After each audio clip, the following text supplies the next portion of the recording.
Yo, yo. What's going on, family? How y'all doing? How y'all feeling, man? We live, baby. Who we got? Who we got in the chats? Hold on. Who we got? It coming in slowly but surely, surely. Loving it, loving it. How y'all Sir. doing out Salty Sundays, y'all. What's up? there? Salty Salty Sunday, man. Sunday. Hey, Mike, how you feeling, salty, man? No, yeah, Oh, I forgot. You always salty. yeah. I'm real salty. Corey, how you feeling, fam? What's going on with you, man? I'm salty, bro. I'm salty, bro. Hey, it's It's the a first great Feeling time I song. put a good. light on this thing, man. It's crazy. Bro, it looked good. Hold I on. You like did you did the you ruffles. did that yourself? Hold on. What let me see that. Oh yeah, I escaped out myself. Let me see if I can bring the Oh, light down a little. shoot. That's what I'm Mike, talking about. Mike got a little talent going on over there, man. Yeah, We see you, Mike. We see you. a little bit, Little Hey, artwork going on, a little little bit, escaping going on. a little bit, that looked good, bro. I a ain't little gonna lie bit. to you. I like it. Did you paint the background? Yeah, I painted it. Yep. Oh, See, I might. that's what I need to do. That's what I need Everything. to do, Mike, with mines is to get like a background for it. No, Yeah. hey, you can't go wrong with painting it though. You know what I'm saying? Mm-hmm. Yeah, but then I'll have to probably get back there and unhook the It's so close to the wall. I gotta Yeah, get I feel you. and I feel try to you on lift that. to what I'm I, moving. I feel you on that. Man, Yeah, that joint look nice though. The blue joint, it like the ocean. yeah. It looks good, Mike. As long as I Yours get too, that Corey. clear. I like the coloration. You got the purple and what's that? The white rocks Nah, going I on. gotta So get clean. what Mike say? I don't know. Okay. So we I got a don't few know. people in the comments coming through, man. So while Mike is doing what he's doing, we're going to say, Mexicali, what's going on, man? We see you. Appreciate you coming Yo, through. Pet Sodics, what's happening with you, man? Appreciate your family. Real Hard Fishing, what's going on with you, man? Thank you yeah, for coming yeah. through. Appreciate it. Carlton Thompson, what's going on, sir? Glad to have you. Pleasure, pleasure. DETRB, what's going on with your family? We see you, man. We see you. Angie, the Hey, best moderator, man. What's happening with you, girl? How you feeling? Angie, what's up? What's up? Hey, Real Hard Fishing said you can get the vinyl tint. The vinyl tint. Oh yeah, Uh-huh. there it is. Vinyl tint. Oh, okay. That's actually a good idea. Yeah. That's It had actually a like good that. idea. It had like that the black. But I like the Yeah. blue more. I like the blue more though. The blue is more ocean related. Mhm. Mhm. Uh what's this? We got rules, aquatics, and reptiles. What's going on with you, man? We see you. We see you. Appreciate the muscle emoji. All right, okay. Real hard fishing. Tank looks good, fellas. We appreciate you, my man. Appreciate you. We're Appreciate just it. trying to do a thing. Slowly but Got surely, you know. got the salt Salty. water going in the back. Yeah, we all got our saltwater tanks. You know what I'm saying? We're trying to do our little thing. Let's go down the line and see what we got here. Steve O. What's going on, Steve? The only way to print a tank is with acrylic paint. Right, Mike? What's up? Steve was saying something to you. Let's put it up here. The only way to paint the tank is with acrylic paint. Oh. Well, I never painted a tank before, Steve, so I You can't know say why? yeah or nay. I know why he's saying that. Yeah, Yeah, because I know why. I know why. He I had already painted this like blue with acrylic, Uh, at the end. and some water got in the back and immediately peeled it off. what? Started peeling it. He was like, with that salt water, that's just going to chew that right off, man. I'm telling you, you got to switch it up. So I had to take it all off and redo it again. Jeez. Look, And I did my let me see if it'll go down. Let me see if I can get y'all to see. Yeah. I painted my sump white. Oh my God. Yeah. Sump's painted white. It's all motion censored too. Whenever I go under the sump, it turns on with the motion. So is this like a sneak preview, bro?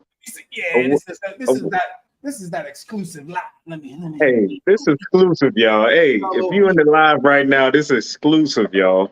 Come on. Wait, where'd I go? Where'd I I still go? see. I still see you, bro. Troy disappeared. Oh, I thought I disappeared. He Okay. said, "Where I go?" All right, so yeah, this is just a little peek of the sump, man. I actually shouldn't even have that in right now because I'm cycling it, but it's already been running like that. Uh-huh. I got the old school Dollar Tree sponges running off of there. Good And money. getting a little closer. You see, I got the dual filter socks back here. Both filter socks running back there. And yeah, bro. And I'm gonna have a skimmer. The skimmer gonna be right there. Steve working on that skimmer for me right here. It's gonna go here whenever it's cycling. What size is that sump right now? It's about a 38. 38. Okay. Okay. So I'm about 185 gallons, almost 155 gallons worth of water. Bro, I can't wait to see the fish up, man. I can't wait. That's a sump, Mike. See if I can find them. Oh, there they go. They're right there. There they go, right here. They doing good. That's what I'm talking about. Yep. That wave maker is no joke, though. I think it makes absolutely no sense in my business. All right. That's nice. Fish family, Yeah. howdy. Yep. How you feeling? Good. We're doing good, man.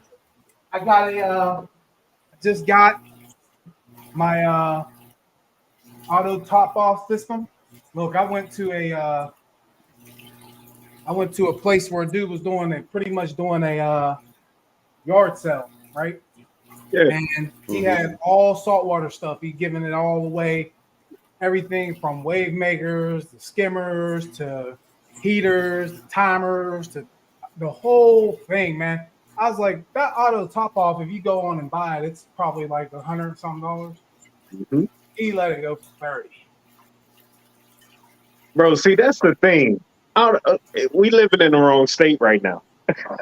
Living in the wrong state. Look, I don't know how many times I got to tell him. He sits over there. He's sitting over there shaking his head. He didn't believe me. He don't listen to me. You know what I mean? He don't listen to me. I told him. See? Yeah.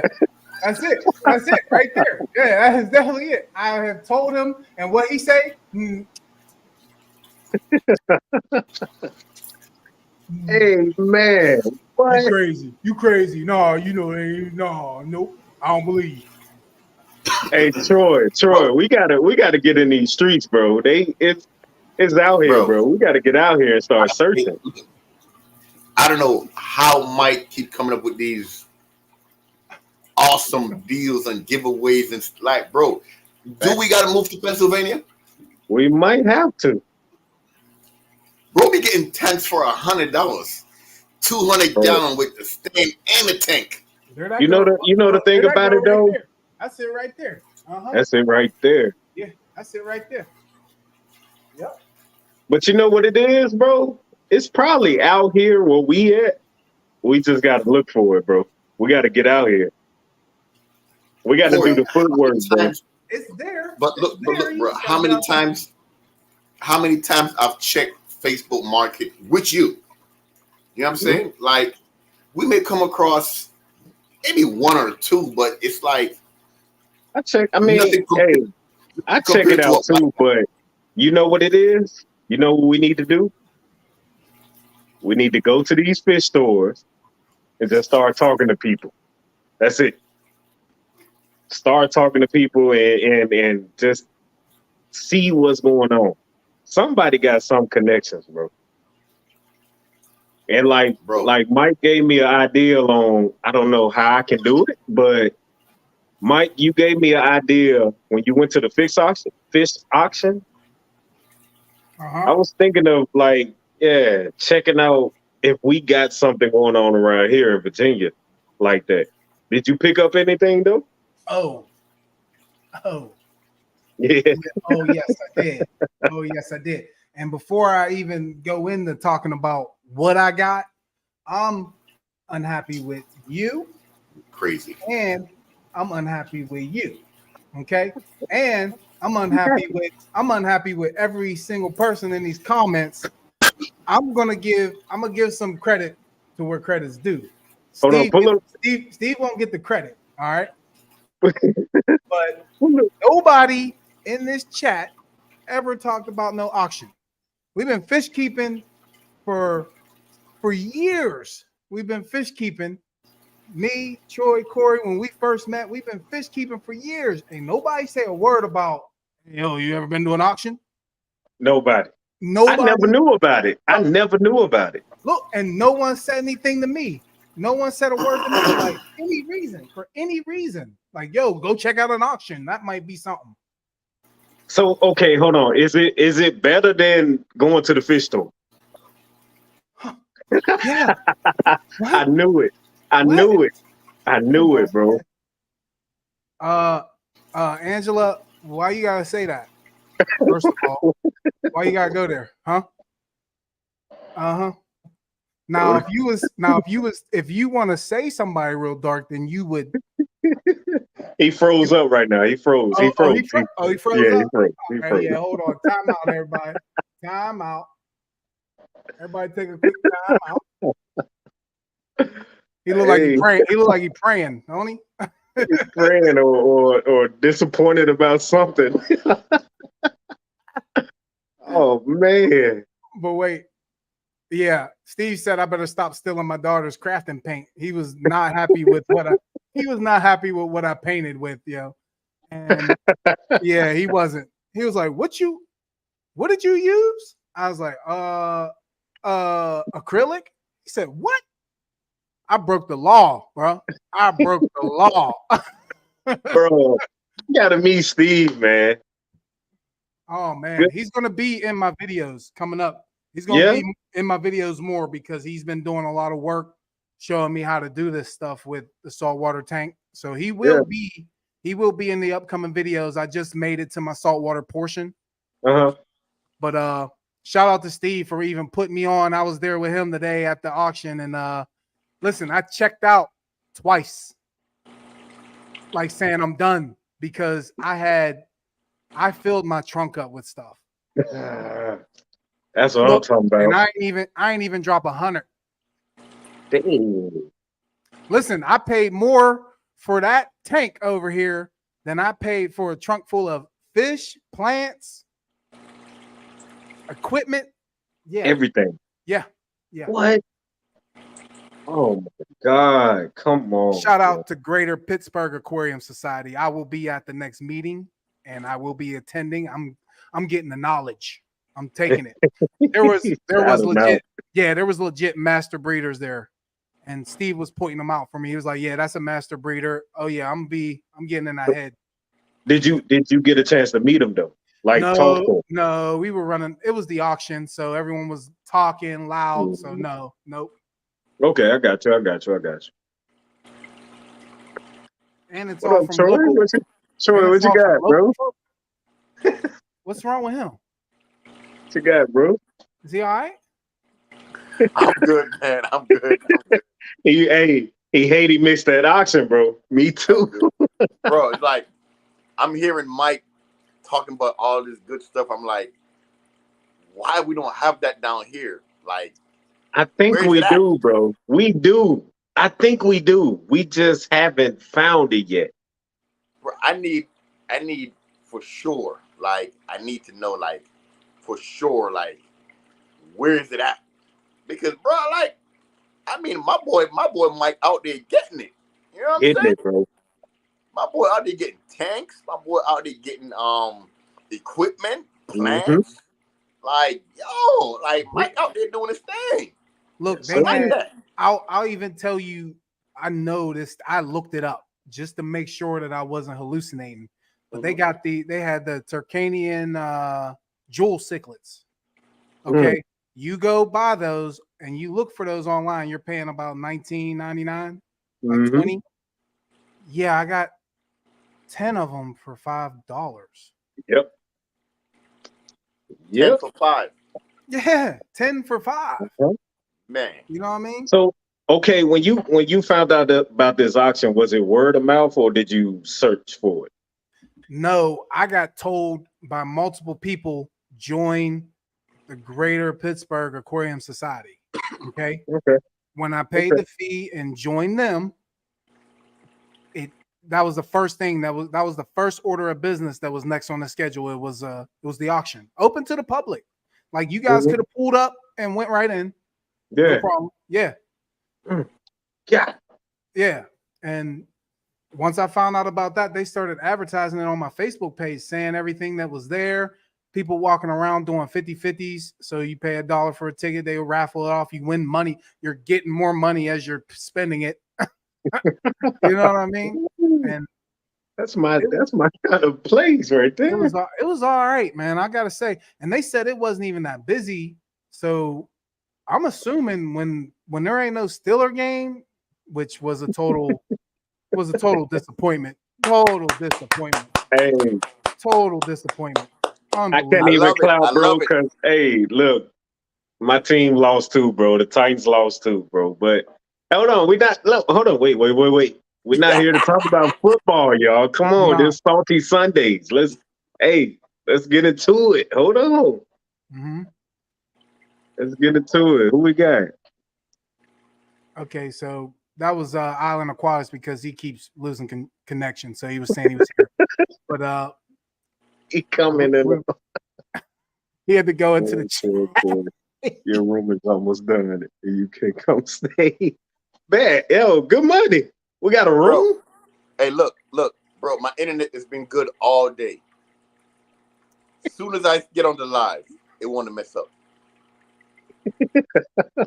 Bro, like all day, bro. My internet's been good. Once I get on the live, here we go. Good. Hold on, y'all. I love how Angela offered out the come and stay. I would say first, let me and Troy get on good terms because he tried to fall asleep up here at my spot, and I'm letting him know now. Don't go to sleep. don't go to sleep. You're gonna take that magic marker and draw on your face. Mike, Mike, is that what we're doing? Because I don't sleep. I don't sleep. So you better not go to sleep. Okay. Hold on, fellas. Give me 2 minutes. Hold on. Give me 2 minutes. All right. Hey, don't worry, Mike. I got something for that. See, that's why I ain't going to Jamaica. I already knew. I already knew that. See? I already knew. Oh, man. I was prepared. I was ready. I knew you was going to do that. I got something for that. But real quick, Animal Instinct in the building. Shout out to Tommy. Shout out to Raul's Aquatics and Reptiles. Mm-hmm. Oh, Raul is a good dude, man. He's part of that.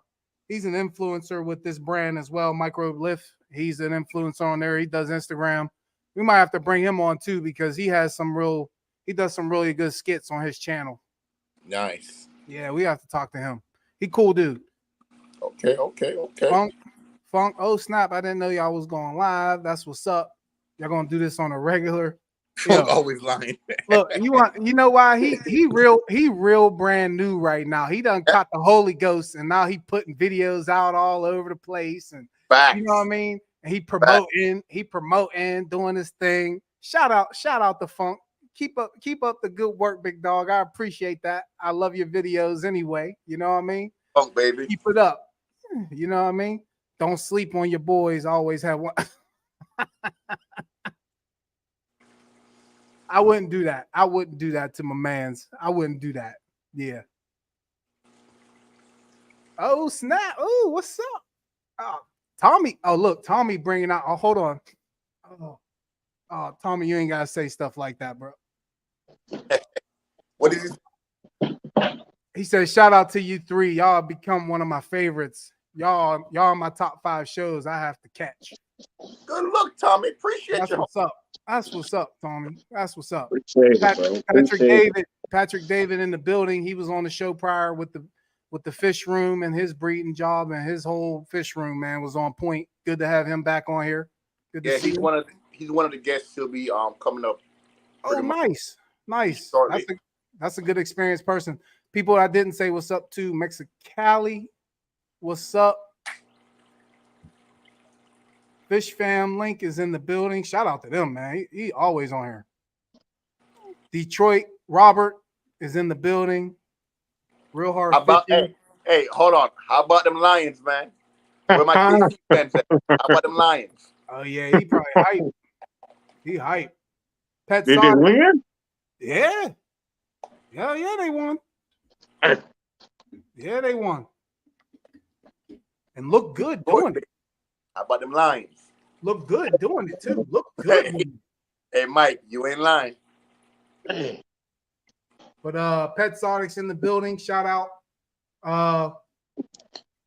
Me and Troy gonna unbox the goodies you gave us. It's been too long enough, man. We still want to let you know we greatly appreciate you sending it out. Much love to you. But we're gonna get that going before we get deep into the salt talk, because each of us should explain the status and where we're at with our saltwater program. Each of us, so that everyone knows where we're at. But first, let's get that package open, Troy. Let's get that package open for Pet Right, Sonic. let me grab mine. It's right over here. Let's do it. While we're getting our stuff, Corey will have a lot of things to say for you guys.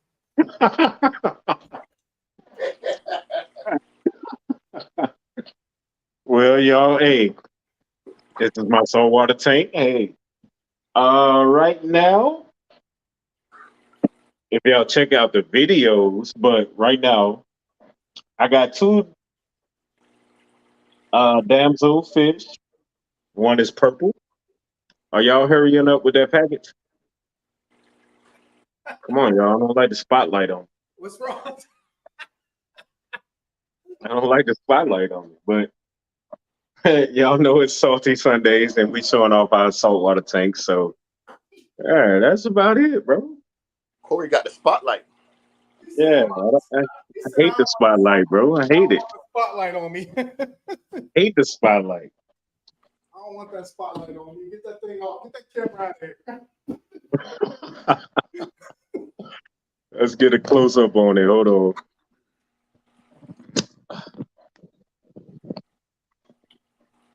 While these guys getting ready, let's show this tank.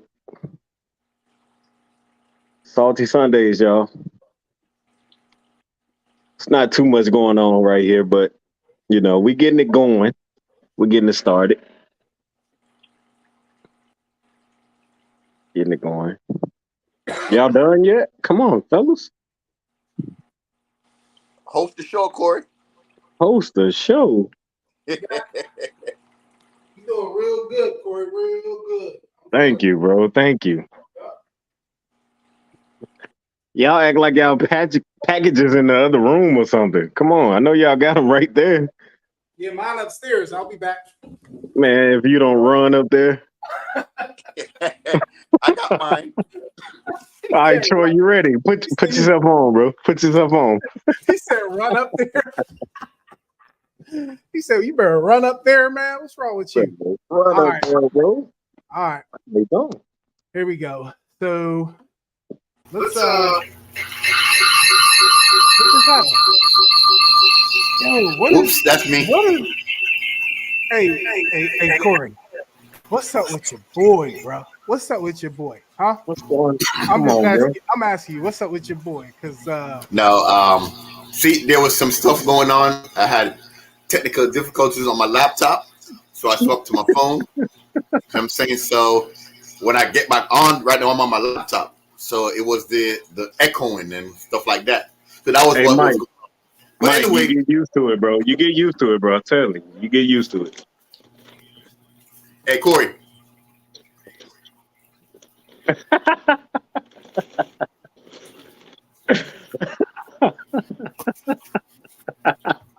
I'm funny.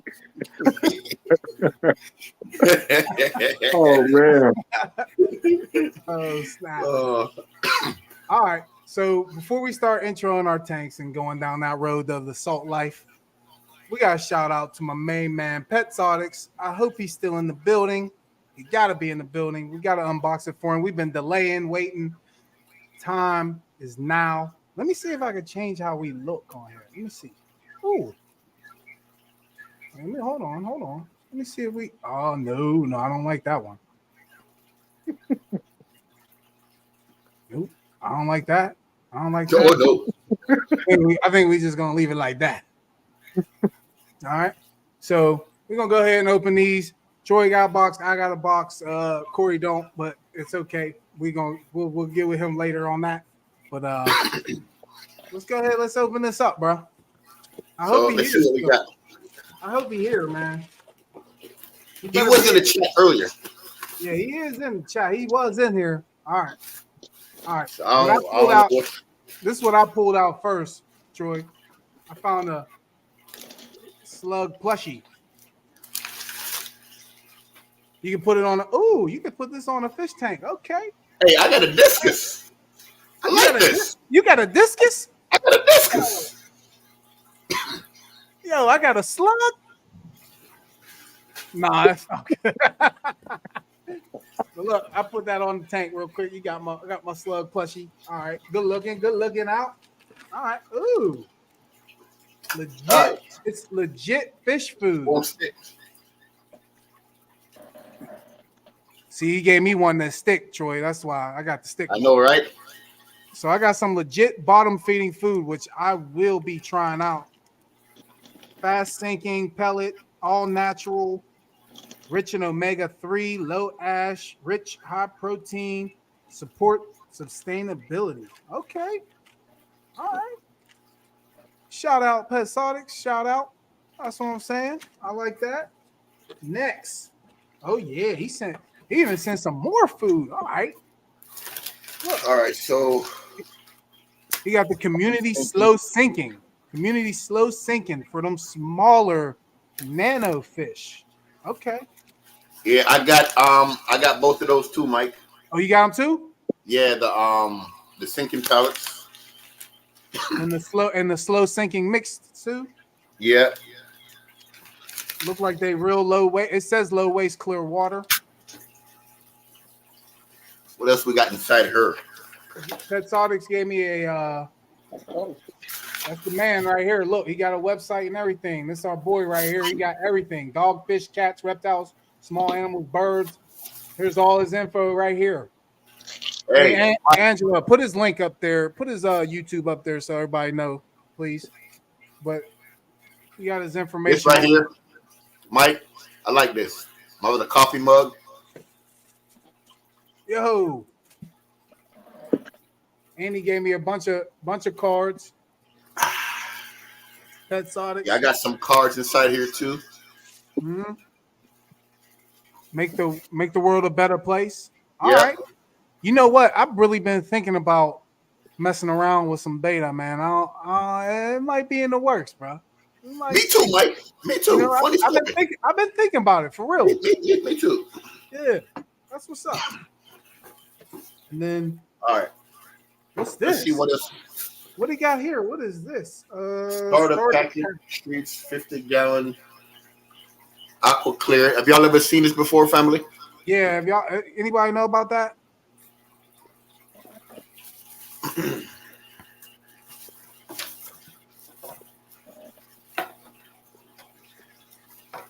Hopefully, my man Petzotics sends that package out to my man Corey down there and make sure he get it as he sits there eating his chicken nuggets. You know what I mean? Munching away while we here opening gifts. But you know what though? You know what though? Some people think deeper into that action that he's doing right now. That eating them chicken nuggets, like I'm all right. I'm good. Don't you worry about it. Delicious. Hey, Mike, you over there pulling the Bob Marley. Every little thing It's gonna be all right. Woke up this morning. Hey, Real Hard Fishing. It's aqua. It says aqua char carbon biomedia for long-term use. It's for salt and freshwater. Okay. So it's a dark bag. It's a dark bag, so you can't see, but it's broken up like it's carbon. It's carbon media, but you also get the mesh bag. You just go ahead and drop that bad boy in there. Bang. You know, funny thing is, Mike, I never used carbon in any one of my tanks before, bro.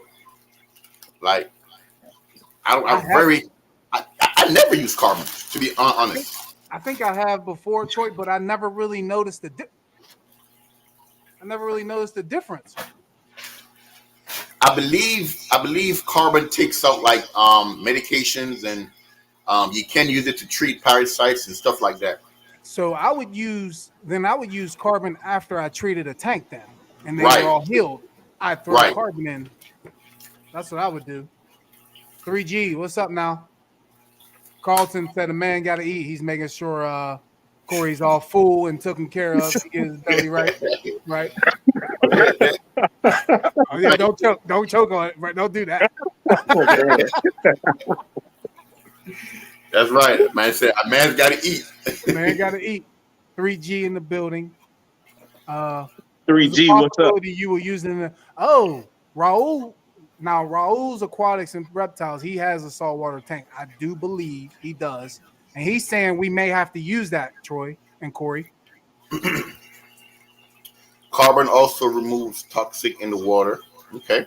It removes smell and any meds or harmful chemical in the water. Okay. Now let me ask you this: would you use it while you're cycling? Would you use it while you're trying to establish an aquarium? Well, I wouldn't do it. In the beginning, no, I wouldn't do it.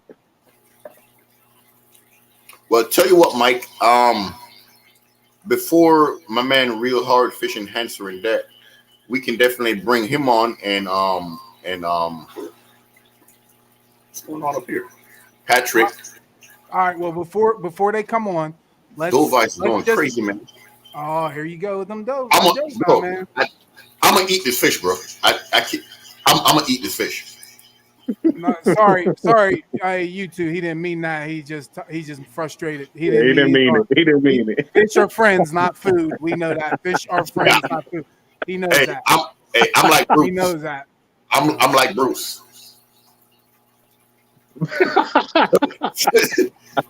What was that face? Mike, somebody gonna be eating tonight, Mike. Yeah. I got me some hot sauce upstairs too with some peppers, bell peppers. Oh yeah. Keep on. Nah, man, nah, don't do it. Don't do it yet. Hey, I'm gonna make a video of it. Keep on. Bro, you gonna have what's that? Mr. Wolf Ciclet. Oh, I got something for that wolf. All right, listen, I'm on board if you make the video. I'm on board. All right. All right. I'm on board. You make the video, I'm on board. All right, I'll watch. Hey, I can't support it. Hey, look, catch, clean, and cook Dovice Ciclet. Catch, clean, and cook. Yeah, because you probably gonna have to remove everything to catch that big. Yeah. Gotta move everything. Hey, you ain't lying, bro. Yeah. You probably gonna have to move everything out the way because of that fish. If you don't run carbon in your system in saltwater periodically or consistently, you will eventually run into problems down the road if you haven't. Oh, say no more. I'll probably throw some in my sump. Don't you worry. As soon as it's established, I'll probably throw some in there then. Well, if not, I'll probably throw it in my my canister. You know, just throw it in there, just to, like what he said, kind of avoid certain problems. Mm-hmm. Oh, he said, "Trust me." Oh, we know, brother. You Yes. put some crazy videos, man. We know. Yes, we are, Raul. We are. I'm on a weekly right now because I know where my levels are, but I am testing them during the cycle. I am Hey, testing. Raul, I just bought the kit. I've been checking it every day. I just got it. I've been Hold on. taking this thing every day, y'all. So I got my which one is it? I got my reef buffer right here. I got my Jesus. I'm having a brain fart right now. But yeah, I got all my stuff. The especially for my reef tank, I got the my magnesium, my calcium, the reef buffer, reef builder, and Jesus. I'm having a brain fart. I'll have to get up and go under the thing and check. But yeah, he's right. Saltwater do require a lot more attention. Mm-hmm. But the question is, why though? Why is it like that? Well, I think I don't know. I think we should get these guys who've been doing it a lot longer to answer that question. Well, first, let's ISO and everybody say what's going on with their tank, what tank size they got, what they got in it, where they're at in their cycle, and then we'll get to the people coming on. Okay, cool, right. No problem. I figure since Corey was taking over the show, he would start us off and get us going. Sure. Let's go. All right.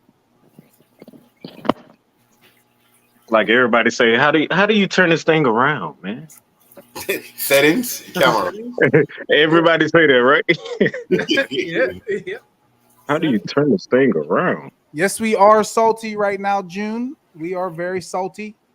Hey, June, what's up? All right, so Hannah test kit. What is that?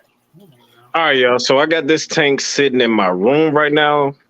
I know my bed's showing a little bit, but this is my 40-gallon. And I had this tank running for about, I think it's been 2 months now.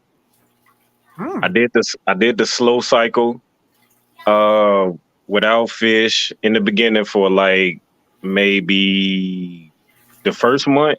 And then after that, I added the fish in. The first fish that I had was, well, they hiding right now, but if you can see that yellow damsel right there, shout out to Troy. He gave it to me.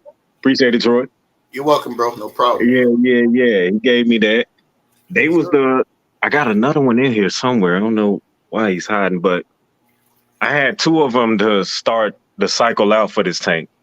Then after that, I got this clownfish. I actually had 2 of those guys, and one actually passed away. So I don't know what happened, but something happened in the tank.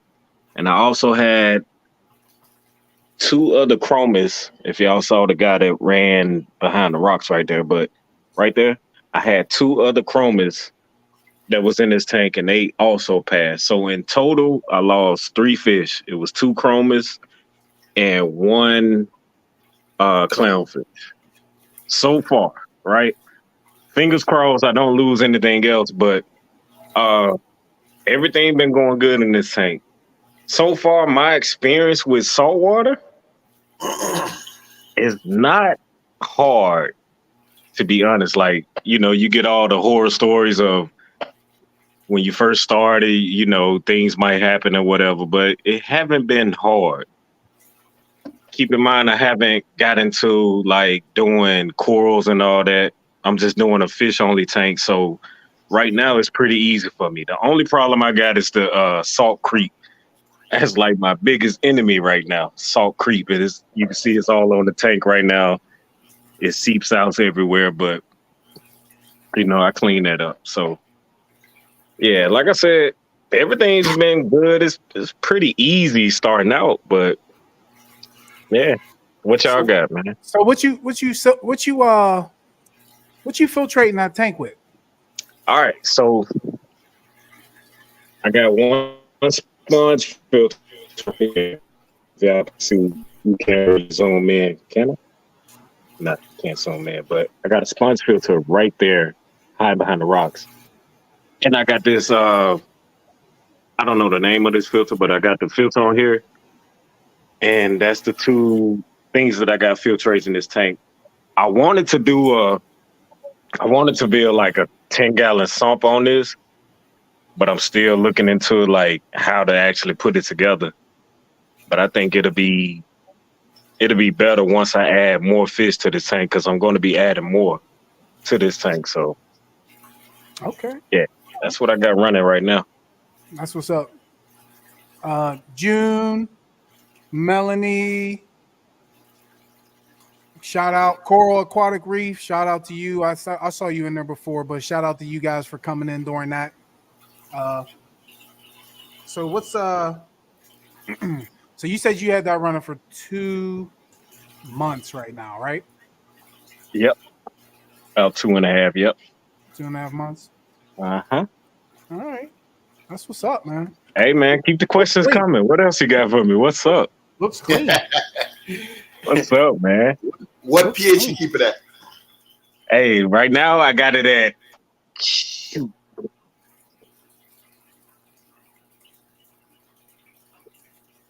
I had to get back with Say you what? on that. Yeah, I don't even know the pH on I it. had to check that. But I just added the let's see if I can add it. I picked this up right here. If y'all know about this the Oh, I that's recognize- I'm yeah. running Yeah. that. I'm running some of that too, actually. just to raise the pH. I think it raised it to at least 8.2. They got it right there. Yeah. Uh-huh. So- And it also stabilizes it too. It help it to maintain a higher pH. Uh-huh. So pH need to be between 8 and 8.5. 8.5. Yeah. I'll wait till my turn, but okay. I mean, yeah. I'm done. If you want to go. All right. Yeah, let's go. I'm- Let's move it. Are we moving forward? We're gonna answer more questions as we move forward. Yes, sir. Mike can go next. All right, Let's I'll see what go. Let's see what Mike got. I'll go. Let me switch back. Hold on. Well, depressed Mike. All right. It's all right, I'll go. All right, what y'all looking at is 4 foot length, 2 foot width, and I think it's either I don't know, it's at least 2 feet height. It's a 120 gallon.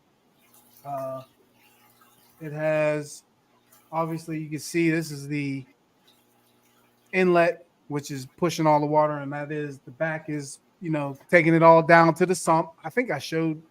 I don't know if everyone's here that seen that, but I guess there's the sump right there. You can get a little peek. Yep, it's a 39 gallon sump, which everything on here is all DIY. I had to remove that comb back there, or wear. I think you call it a wear. I had to remove that, and we had to re-drill it to put 1-inch bulkheads on it, and that is on that side is 3/4 inch bulkhead,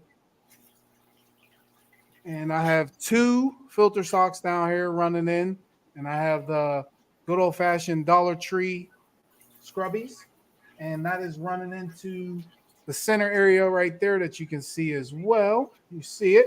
That's where I will have a skimmer right there. And it's going over into the last chamber, which has a little bit of polish filter right there. I'm actually using all the way down at the bottom, I'm using a filter from an FX4 or 6. And then that little pump over there is controlled by, I'll show you all that. I have my own little generic Apex system. See right there. So how many gallons you pumping from that sump? I think it's between 6 to 700 gallons. Jeez. It's between there. But as I lift this up, I'm running my own little electrical system over there. That's one's for the return pump, one's for the wave maker, and then you can obviously see the power box. One's controlling the heater. I will be getting an Apex system in here eventually, either a junior or the main one. But as far as the scape of this, I did this outside. I wanted to make that overlook, and then I made a miniature one as well so fish could go under. I plan on putting tons of anemones in here. That is going to be the goal. There's 2 fish in here right now. It's been 2 fish have been in here since August 24th. My salinity level is right around point, what is it, 0.20 to 0.21, 0.21. That's where it usually sits at. I'm in the process of cycling. See, I have my little ammonia checker over here. It is at the alert level. It's 0.05 right now. And when I checked it, if you saw my short, the nitrates and the nitrites were elevated. So it is cycling right now. But I have not seen an issue with any other fish. This light that's on there is not the light for this tank.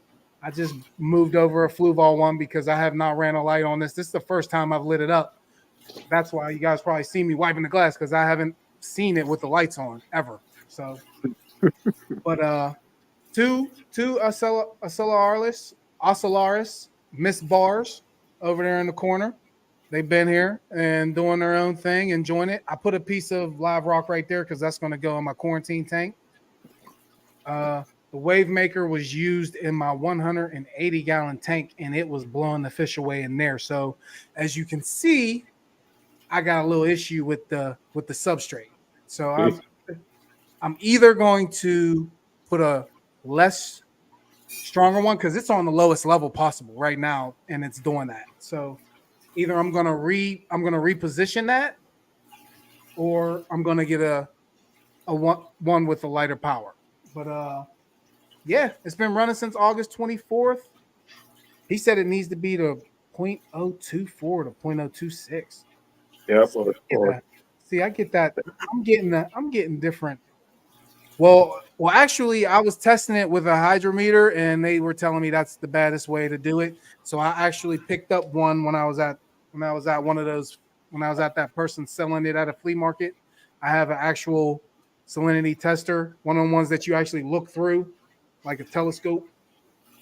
So I'll be using that from now on, and the temperature is at 78. That's where my temp is. I was told that 2-3 is the sweet spot. That's why I try to keep mine at. Well, I get told different. Like, I get told different things. Like, someone told me 0.020 was okay. You know? Well, you got hypersalinity and hyposalinity. If you're anywhere between like 2.0 or 2.1, you're in hyposalinity. Anywhere from like 2.5, 2.6, that's hypersalinity. So, and then, but I mean, each tank is different, and each person runs their tank different. So what may works for one person may not work for you. If your fish is thriving and doing, I would say okay or good in your eyes, hey, it is what it is. But I was told, and I was told that the sweet spot is normally like between 2.3 to 2.5. If you got corals in the tank, 2.5 to 2.6 is a little bit better because the corals like the higher salinity. Well, here's what Raul was saying about cleaning the filter socks every 3 to 5 days. Is that supposed to be done while you're cycling it, Raul?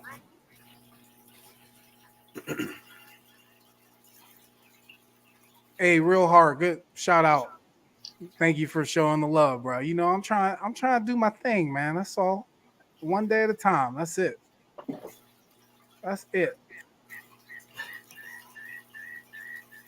June got a dirty mind, so she caught on to somebody saying hitting that sweet spot. So oh Lord.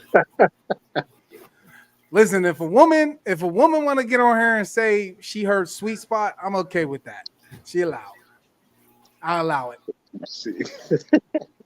I allow it. All right.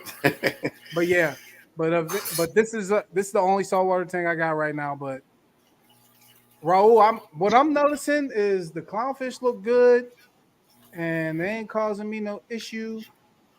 I'm gonna keep testing it. Hopefully, when these levels bottom out with the ammonia and the nitrite and nitrates, I can at least go from there and then get it up to the salinity that I want to, because it was up prior, and I think that's probably when the evaporation was happening. So,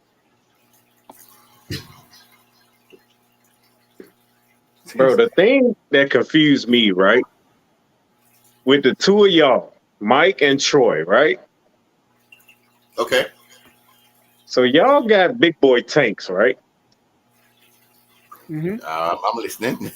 Y'all use it. Y'all use the small fish to cycle the tank. Is that good or bad?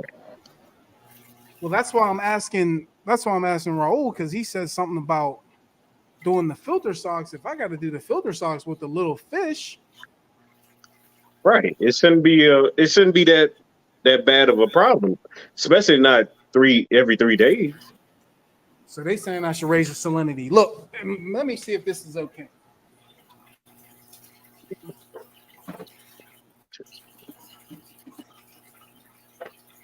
Like I said, you guys, I just think this okay, what's that?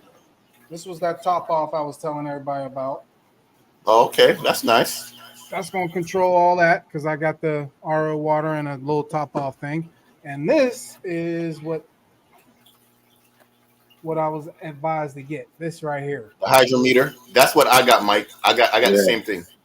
Okay. And you open it like and open it up, let it drip, and then you do the old R80. There's something about 5 parsecs away. Like a pirate. Right. Man. But yeah, I actually got the one that sits in the tank. Like you can keep it in the tank for. I saw that. Yeah. I saw that real quick. It's sitting in there. I did see that. I have one of those. Shoot, I say use both. I'm with Steve. Steve said if you're running a. Yep, that's the one. Yep. Yeah. Steve said if you're running a fish only tank, you can keep the salinity a little bit lower. With okay. I'm with him on that. But like it just all depends on it just all depends on the person, I guess. Also, that's good. That means I can run a brackish. I can get some puffers in if I know how to keep it at that level. Uh-huh. Let's face it, man. You got to be. It's almost like a chemist up in here, man. Mixing. You might as well put on a lab coat. You need a lab coat. That's what I said, man. You over here looking through microscopes, dripping, taking specimens, passing it over here, spinning it in a container. Yes, bro. Come on, man. We like chemists out here. Uh-huh. What's that? Who's that? Who's that right here? Troy. Who's this? Troy, come on. Yeah. Make sure it's calibrated. Thanks, Coral. Appreciate it. I used to have a brackish tank 1.02. All right. Well, maybe I'll me and Steve will go rap on that. Me and Steve gonna rap on that. We're gonna talk about it, make sure I'm doing the right thing. And if not, I'm doing the right. What's that? Who's that over here now? Who's talking on that one? I seen one talking. Someone was talking right there. Where'd he go? What happened to him? He coming back. Hold on, wait. Here he come. Wait.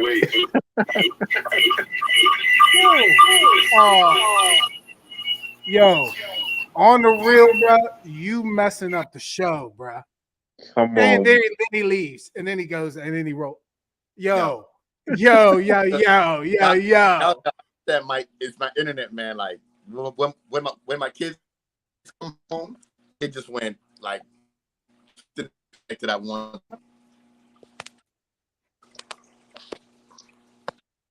We all been there, bro. We still got to talk to you about your tank and everything, Troy, but we can't even keep you on the show. I'm ready. What's up? I'm ready. Let's go. All right, he fall off, Corey. That means we just continue with the show. All right, he fall off. We just keep going. All right, keep going, bro. He said he ready. He said he ready. All right. All right. So put me on up. Let's go. All right. So I got 3 saltwater tanks. So we're gonna pretty much start off with the smallest one, which is hold on. Let me turn this camera around. I'm on my phone right now. I like what you just said there, Coral Aquatic Reef. As soon as you don't chase numbers, once you raise one thing, it messes up something else. That is a fact. I respect that. Is a I respect fact. that. I respect that. Yep. So this is my 20-gallon tank. I got 2 clowns inside here. I'm running this with a sponge filter and of course live rocks, and I got a banded shrimp right here. And that's the only 2 things that's inside, well, 3 things that's inside that tank. So that's my 20-gallon saltwater tank. Okay. It used to be my octopus tank, but then what happened with that? And then with my cat. And then right Yo, here, Raul, you'll be able to come on, man, if you want, man. Definitely. and then right here we got my 120-gallon Predator tank. And of course, you got my Niagara trigger out here. What's the name of that fish again? Niagara trigger. Don't start no stuff, Mike. Corey, why are you laughing, bro? I just asked a question. That's all I asked. I was reading something funny. You know, it was funny. You know I can see you, right? I know. Hey, what is that, Troy? What was that up there? My narrowline pufferfish. Oh, okay. Okay. And then we got Mufasa and Scar back here. I was just watching Real Hard Fishing's video. He was like, Troy took that name, man. He messed me up. Facts. Got Mufasa and Scar back there. I just fed him, and then I got this blue and yellow damsel inside here. Not sure why he's still alive, but hey, he's doing his thing, so I ain't mad at him. And I do have a where is it? I do have a peppermint shrimp somewhere inside these rocks, and he's still alive too, with a triggerfish and 2 lions and a puffer. I take my hat off to that guy. I'm not sure why he's still alive, but hey, he's doing his thing. So hey, man, it's still early, still early. So I'm filtering. You teaching people. Melanie says she didn't even know you could use a sponge filter with salt water. Oh yes, yes. I'm filtering this with one sponge filter over there, one over here, and canister filter down here. So hey, yo, hold on, go back down. Canister filter. What's the name of that canister filter, bro? Hold on. I believe it's I don't think it's Sun, but it's one of them brands. Like, look, man, I'm gonna interrupt you real quick. Don't try to play with me like I'm some fool and act like that ain't no Sun. Hey, you know that's the Sun. Look. This is not filter talk, but we're gonna talk about that. We gonna get. All right. Yeah, hey, Mike, Sunshine hit me up. They said, man, that you need to back off, bro. They said we trying, bro. They said they trying to make better filters, bro. It's all good, Troy. I'm gonna holler at you, bro. Yeah. Corey, you too. Yeah, you are. I ain't forget about you either. Bro, I don't have a Sunshine. It's something else. I don't know what it is. Yeah. Call it something else. What is it? It's a home and garden. Say that. It's a home and garden. Go ahead.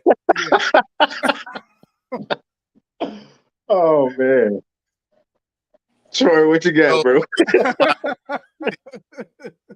My glass do need to be scrubbed. This is my 65-gallon reef tank. I just cut the light on a while ago. So of course, what's that right there? What's that right there, Troy? It's like it looks like a plant. It's a coral. Oh, okay. It's all opened up. Yeah, I got one right there. I got some zoas down here. Like I said, I just cut the light on. I got my green star polyp right here, and I did have another one somewhere inside here. But in this tank, there's lots of gobies, man. I got tons of gobies in this tank. I got some shrimps. Of course, I got some dambos. I got some pajama cardinals. I got clowns. You can see they poking their head out. I got some snails. I got some there go another blenny, lawnmower blenny. I got some hermit crabs inside here. I do have some emerald crabs. They are somewhere inside here. I got a turbo snail. I do have I do have a lot of small stuff inside this tank. Excuse the algae. You know, of course, the algae comes from the light. I believe my phosphate is a little bit high. I got to get that in check. But I did do a water change on this tank on yesterday. Yesterday was Saturday. Yeah, yesterday. My nitrate was a little bit high, so I had to go ahead and actually took care of that. I believe I did like a 50% water change on it. But I for the most part, they spotting your green hair algae, Troy. Yeah, I know. As for the most part, it's I mean, the tank is good, man. As you can, well, my coral started to open back up because I put the I cut the light on.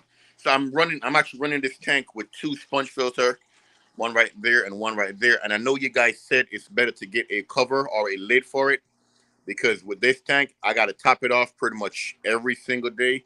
This tank got a lid on it, of course, and the 20-gallon saltwater tank. But this tank, I pretty much just deal with it. You know, the top off. I do need to get all the top off. Dang, he went back in. As you can see, that was pretty much 2 of my engineering gobies back there. A lot of live rocks, as you can see.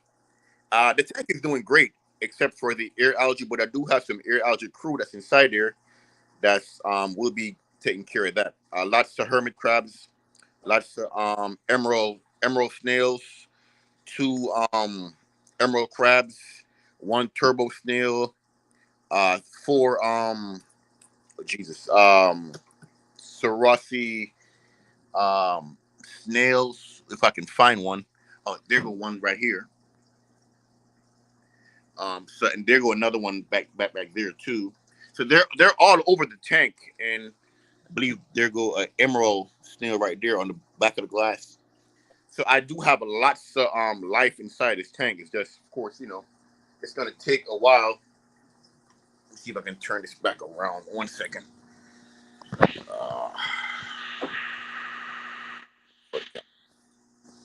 There we go. So I do have a lot of life inside that tank. It's just, you know, it's gonna take a while. I do go inside there every now and again, and, you know, handpick the air algae off. But I mean, I decide why not get a cleanup crew. But you know, I don't really mind the green ear algae as long as it don't get out of control. You know what I mean? As long as it don't get like super out of control. At one point, it was like that, and I had to get on it. But now it's way better than what it was. I can tell you that for sure. But like I said, everything is pretty much good inside there. All the life forms is pretty much good as far as like coral go, all my invertebrates, all my fishes. It's doing its thing. I haven't had no dead fish, no dead corals and stuff like that. That's what's up. And you know what? That leads us into our next section. I'm gonna put the invite in. We could bring not Pet Sonics, but we could bring in Patrick and we could bring in Real Hard Fishing. They could both come on. And you know what? If Raul want to come in, put his 2 cents in, you welcome to come on too, bro. I think we'll be able to have you guys all on there. Someone asked for a lighting schedule for you, Troy. My lighting schedule is I want to say 10 in the morning until 8 or 9 at night. I believe it's on a timer. Now I probably got to adjust the timer, to be honest, to kind of get rid of some of the air algae, because I in my opinion, I think my light is pretty much on a little bit too longer than it should be. That's just my opinion, but yeah. I think I gotta probably turn down it's either turn down the lightning hours or turn down the intensity of the light. That's what I believe. And because the intensity can't actually, if it's like too bright, it can, you know, spike the air algae as well. So I'm working on a green ear cleanup crew algae right now, and everything that I got inside here so far is pretty much doing this thing. Like I said, it was really worse than that before, but you know, it gets better with time. I ain't perfect. I don't know everything, but I do know a little bit just to get by. I know a little bit about a little. Just to get by. I know a little bit about a little. You know what I mean? All right. Well, we got Patrick David in the building. We got Raul's Aquatics in the building. They will probably give us a little bit of insight on what we're talking about. Let's bring them into the room. Let me get my pen and pad, bro. Get my pen.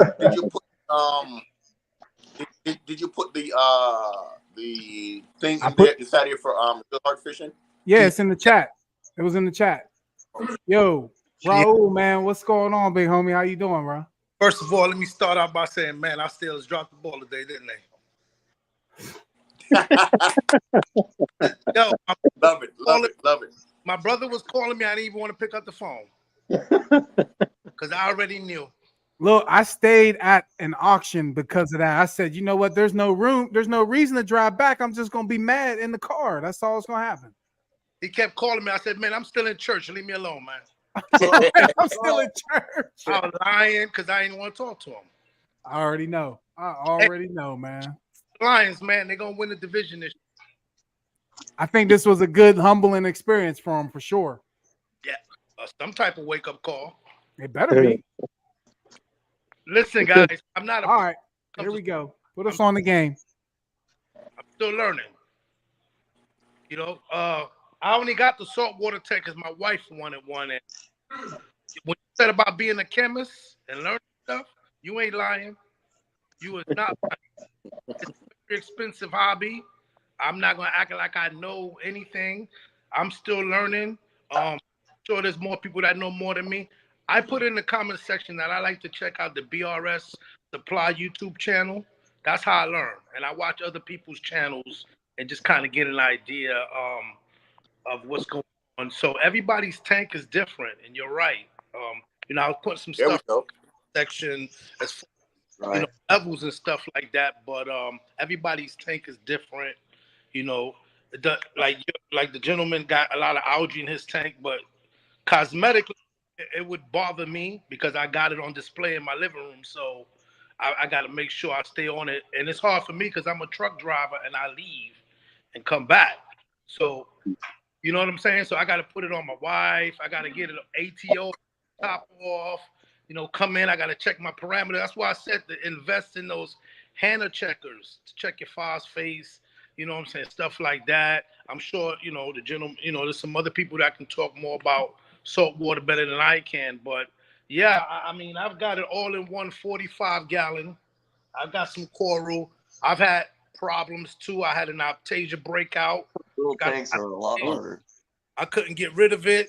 I had to get rid of the live rock and put some new live rock in. I lost a lot of my coral. I got AI aqua illumination light on there, and my my wave maker just broke on me yesterday. I had a Nero 5. I had to run down to WWC Nero 3. So it's an expensive hobby, man. It's really expensive. I don't have a sump. I got it all in one. So I got the chambers in the back. I had a problem with my phosphate was really high. So I did a big water change yesterday. I brought it down some, you know, but you know, I like the hobby though, for the chemic aspect of it as far as learning stuff, you know. I'm always going on IG and checking out everybody's tanks, man. I mean, I'm probably going to be getting a bigger tank. That's how much I like it. Mm-hmm. That's what's up, man. Freshwater so easy, ain't it? The freshwater tank is so easy. I got so many in my freshwater, I ain't even really got to do it. I got to worry about that. You know, it's just, I can go weeks without doing the water change on my freshwater. I can't do that with the salt water. Mm-hmm. You know what I'm saying? It's hard. Look, I left here for 4 days. I left for 4 days. I went up to Harrisburg and I came back.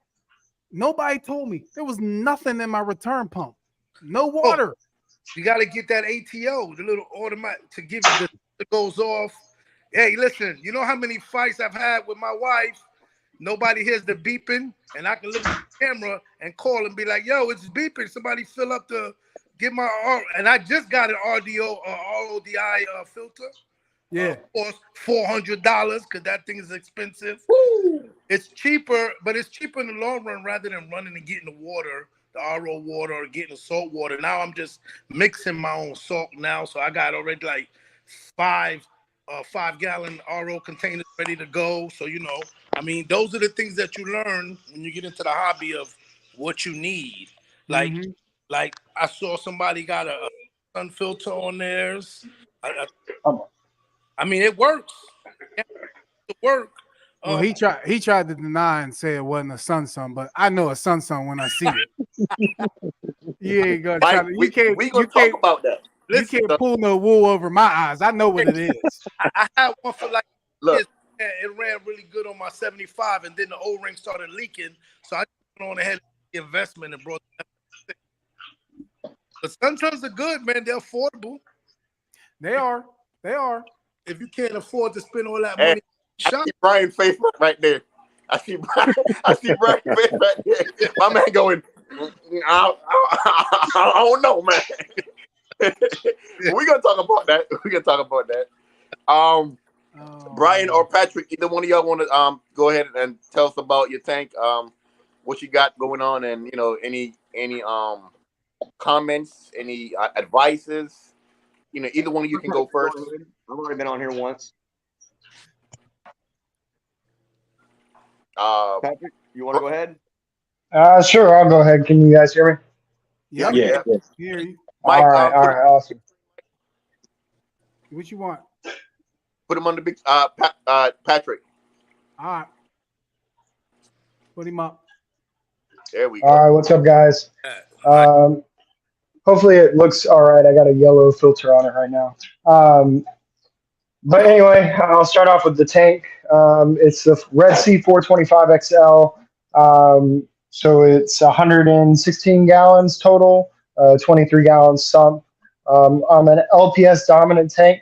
As you can see, all the torches and elegance. I have some Acropora in there as well. I really don't know how many fish I have in here anymore. A lot. I know there's 3 tanks, 4 clownfish, like 6 shrimp, gobies, diamond gobies, all sorts of stuff. So more or less, I'm more focused on my coral nowadays. Honestly, I'm probably sticker shock people. I'm probably like $13,000 into the tank. Yeah, so I mean, equipment alone probably around $800, not including the tank. I have the Apex unit, Trident unit for auto water testing. I have the auto top off on there. I have the T5 hybrid lighting, so it's 4 bulb T5 with 3 LED lights. I run 2 Kessel 360Xs and a XR15 Radeon on it. Outside of that, I'm a huge fan. If you got the money and you're willing to spend it, my biggest investment, I'll bring you into the sump. My biggest love is going to be coming down here is going to be your reef mat. Gotta love a reef mat. This plumbs right into your overflow and literally works automatically and rolls the mat over, so you never have any leftover waste or food or anything in there. Really keeps my nitrates down, especially having probably 20 plus fish in this tank. So wait, I got a question, Patrick. Hold on. Yeah. So you said what's it called again? A reef mat? Yeah, Red Sea reef mat. Okay. And you said it catches like your food and like uneaten food and stuff? So for those that don't know what a filter sock is, a filter sock essentially, as your water cascades into it, it captures all of the big particulates. And similarly, the reef mat does the same thing, but more efficiently. So all the flow is directed into the reef mat from the start, and it's fleece matting, and then it gets collected into the fleece matting. And when the water level will rise as the fleece gets full, and then when it hits the sensor, it rolls itself up, and then a new mat is placed in.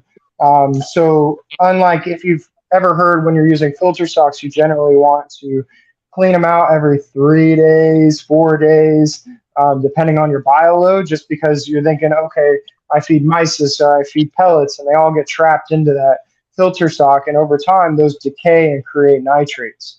Well, So- luckily the reef mat does it Patrick, for me. Patrick, before you keep going, now Yeah. it was said that I should be doing my filter socks every 3 to 5 days, even when I'm cycling it. No, I wouldn't do it while you're cycling it because you want the nitrates in there while you're cycling. Think of it like, let's go back to freshwater because again, I got 50 freshwater tanks. But let's think about you set up a canister filter. How far along are you going to actually before you change that canister filter?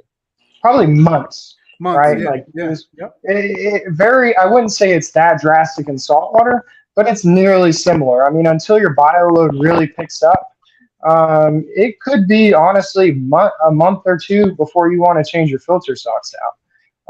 Until those nitrates get like actually elevated in there, that I would start being on that routine of 3 to 5 days of pulling your filter socks out, either swapping them and cleaning them, or just cleaning them. Okay. So, That's And good. how long did you let your tank become established before you added coral? Before I added coral, Before you added, Um, when you cycled. Well, let's just go to the basics. How long did you cycle your tank till it was established? okay, I have to be a little. It's going to be a little weird for me because at this tank, I actually I call it the hot swapping from my other tank. So my previous tank was a 60. I ran a canister on it, ran a XR15. It was a cube with a hang on the back protein skimmer. Really simple setup. I ran seahorses. Now I'll caveat back to that tank, and I gave it about probably a solid 4 months before I added any coral. And it's just you really need to make sure the parameters are stable, and you've established a nice amount of bacteria in there before you're really adding any coral, and you've got your lighting right, your algae's not out of control. Because all in the beginning of that tank setup, you're going to go through diatoms. You're going to go possibly get cyanobacteria. You're going to get green hair algae. And all of that stuff is going to greatly affect that coral, right? And it's almost impossible not to have those things happen. I'm sure, I'm sorry, I don't know the other guy that was just on, but I'm sure with BRS, if you listen to their videos, they'll attest to that. In the beginning, you're going to go through ugly tank syndrome, and it's nearly inevitable. Unless you're getting, I see that too. You're right.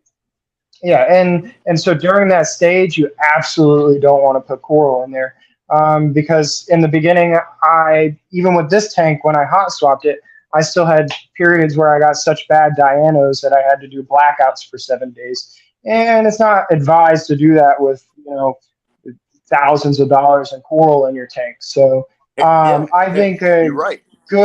I think a good time frame if you plan to have coral is probably 3 months forward, and then you just start slow. Start easy with the easy corals, softies, leathers, anything that's pretty much indestructible.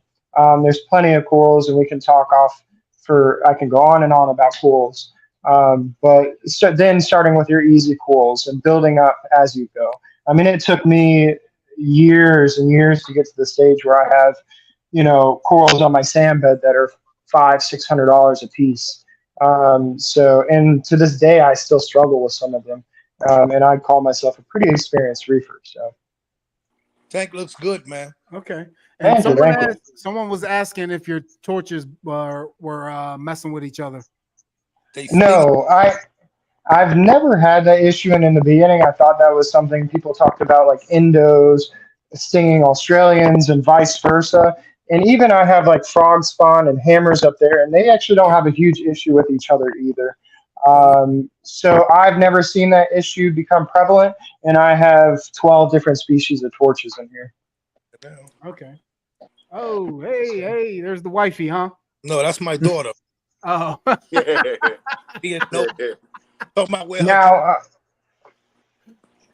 Now, we were talking about salinity, right? And I can caveat back to salinity for you guys, if you want to talk about that. Sure, most definitely, man. I want to hear. I was actually going to ask Raul about that same question that I asked you. How long were you cycling your tank before you started adding stuff? Like before it became established? I ain't gonna lie, I was new. So, the store was telling me all these things. I added fish, I swear to you, and I'm not going to lie, the next day. I used the start. I put 2 clownfishes in there, and they're thoroughbreds because I still got them. I've had fish die on me, but them clownfishes that's why I put on the comments. I got Ocellaris just like you, the basics. I pay like $20-$30. They were little babies, right?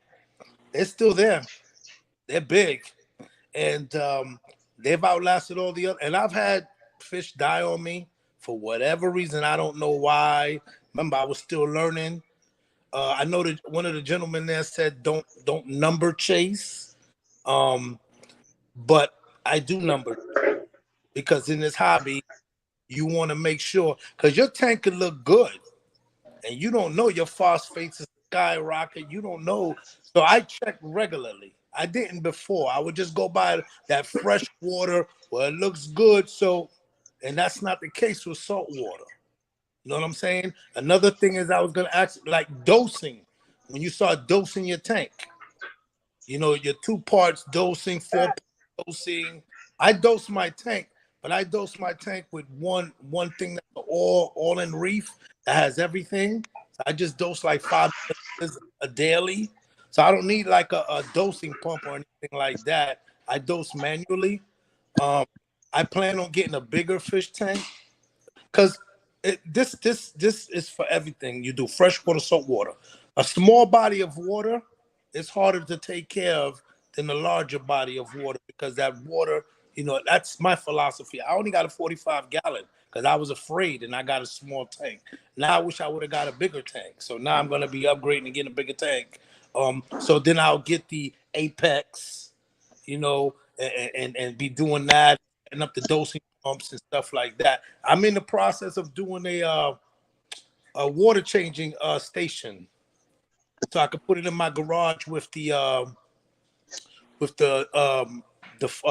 25-gallon tank jugs. I was gonna go to Tractor Supply and build a station there so I can get the PVC pipes and hook it up and make it easier for me, so I don't have to worry about carrying no buckets and stuff like that. Make it a little bit easier.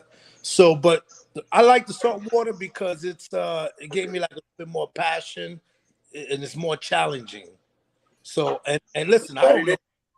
I just look at videos all day and learn. That's smart. That's smart. All right, I love it. Now let's get our man out here because time is moving. Let's get our man real hard fishing out here. What'd you say, Raul? I said he looked like he know a lot too. So he ready? Oh, he been going through it. So he got a good experience to share with everybody, man. Let's get our man on there. What's up, y'all? What up? What's up, bro? Troy and Corey and Mike have been following the videos, so they know everything I just went through with the 200-gallon tank. Mm-hmm. Nice. Looks a little bit tighter right now. I was gonna wipe the glass down, but other than that, everyone's doing better. I just went through velvet and a bacteria infection. I lost 8 fish. Oh, man. Yeah, I lost 3 groupers. I lost anglerfish. I lost both of my angelfish. I lost my clown trigger fish too. Dope. But not anyway, the clown trigger. It's a learning experience in saltwater. I've went through velvet before and freshwater, and like I told Corey and Troy and Mike before, it's a silent killer, and that's all there is to it. I mean, there's nothing else to say about it, and everything Patrick said as far as the saltwater goes, getting started and everything is pretty well true. The coral thing, though, I mean, if you're a true beginner in the saltwater, I would actually recommend letting your tank go for at least 6 months to make sure that all your water parameters are going to be good. You don't have any more spikes, because usually when you add livestock to a new tank, even if you add 1 fish, you're going to have something spike if you're not on top of your tank. So it can kill everything. I mean, meaning your coral. Your fish might not be harmed, but it could end up affecting your coral. Okay. He does have a nice coral tank. I'm not a big coral person. I really ain't. I've only got a few corals in my tank. So that's why I was asking what his phosphates and his nitrates were. But as far as a fowler tank goes, water parameters, salinity, things like that, you definitely need to keep an eye on. Ask me some questions, whatever y'all want to know. When I get put on the spot, I really can't think of things that I need to say. But as you know, I did just go through a bacterial infection and velvet, lost 8 fish. So let's just start from there if you want. What kind of lights you got on your system? The lights, I have one Nicrew Hyper Reef on the 200 gallon right now. The other ones are just some ones that I bought from someone on Marketplace. Light system on it isn't all that great because I don't have filters. Only if a Fowler tank, I'm never going to put coral in the tank. I'll never put coral. So it's always be a predator tank. So something's going to get eaten or it's going to die. The filtration system I got, this is a ProClear Aquatics. It's made in Jacksonville. I've had this for about 12 or 13 years, the same exact sump. I have done some modifications to it just because I didn't really like the way that it was set up as far as filtration went. I did redo the overflow or the returns here. Whatever. Gosh dang it, the end. I don't know. Damn it, I can't remember the flows here. But I drilled more holes in them because I didn't like the way they were coming out. That way it puts more spread throughout the tank there. And that is felt filtering there. I have 3 layers inside there. Then we got bio balls with the matrix and some quartz inside of it as well. And then I added a piece of plexiglass inside of, dang, stupid deck. Hang on. Added a piece of plexiglass right here where the flow is, so that way I can add some more gloss in there to keep it filtered more. The way it keeps it more crystal clear. And then more bacteria, the pump, another sponge. I got a ton of bacteria in there. Then I also have the FX6 that I added to it as a polishing filter. Oh, okay. There is some bio in there. Just I have a lot of bio in there because I keep adding fish to it. As y'all know, I did have 20 fish in here. Now I'm down to, I think, 10 or 11. I do still have my ills. This is the 55 behind me. Let's get this out of the way. So we got the 55, got both the ills in there. We got the snowflake and the zebra moray. And this is where I keep the coral. This is going to be the reef tank. Got a candy cane coral in there. We got fireworks coral. We got the zoa. And then behind that purple rock is 2 anemones that I've had in there basically since I started this tank. Then, of course, all the fish. I have my shark still. He didn't get affected. He's still good. Banded coral shrimp. The skunk cleaner shrimp. I've got a that we're going to call Titus, thanks to Corey. Then I also have Prince, the purple lobster. He's in there somewhere. I don't know exactly where he is because Titus ran him out of his hole, Corey. What? Yeah. Damn. Then we got the star surfing in there too. Actually, I just went and had this water tested today. And the main reason I was asking Patrick about the coral tank that he has there is because they told me that my water was pretty nasty. It was 4.4 phosphates and my nitrates were high. But y'all can see, and I showed them pictures and videos that the corals are loving it. I mean, I have no. Did you say 4.4 phosphates? Yes, it was 4.4. Oh my gosh. Yeah, but I mean, you see the corals in there. There's nothing wrong with any of the corals. Never had a problem with any of them. So, like I said, everybody tank is different. Bingo. That's what I was telling them at the fish store. I said, look, I could be the one example that comes in here and, you could tell everybody, hey, look, we know one guy, his tank looks like a toilet, but his corals are surviving. Right. But as far as the fish go, the salinity level y'all were talking about, yes, like you said, Troy, there's hyposalinity and hypersalinity. Fish can live in a hyposalinity, for a good period of time, and that's what a lot of people do to cure parasites on some of your fish. The hypersalinity, like you said, is the upper levels of the 1.023 up to 1.026, and you got way too high salinity, which is past the 1.026, which is not really good for the fish. I was told the corals like it a little more saltier, just like a tidbit. But then for me, okay, so my reef tank I keep at I would say 2.4 to 2.5. My fish only tanks I keep at Mike. I'm gonna kill you. Stop playing with me, Mike. My fish tanks I keep at like 2.3. Yeah, that's no problem. 2.4. 2.3 to 2.6 is fine for anything. I mean, that's a general salinity for fish and coral. If it's just a Fowler tank, they can be okay in 1.019 if it's just a Fowler tank. But if you got coral in there, you definitely want a higher salinity level. Right. Like I said, hyposalinity isn't bad for fish. It actually cures a lot of parasites. But depending on the fish that you're using hyposalinity on, they can't stay in there for long because it's just not good for them. And they won't thrive in there. They'll end up not wanting to eat. They'll get stressed out. Well, let me ask, hey Patrick, what salinity do you keep your reef tank at? I like. So Go ahead. I always aim for 1.025.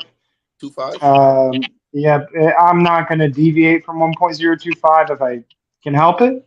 Mm-hmm. Again, very similar to what he said was 1.023, 1.026 corals will tolerate, but they hate swings. Again, I have 6 other saltwater systems, 3 of them which have coral in them. And again, when we go into that small tank thing, you'll see that the biggest issues I have in the tiny tanks are just salinity swings. It's not my parameters don't swing too much, but my salinity may swing. So I ended up putting auto top offs on every one of my tanks, even my 13-gallon tank, just because it's been that. I got a question for you.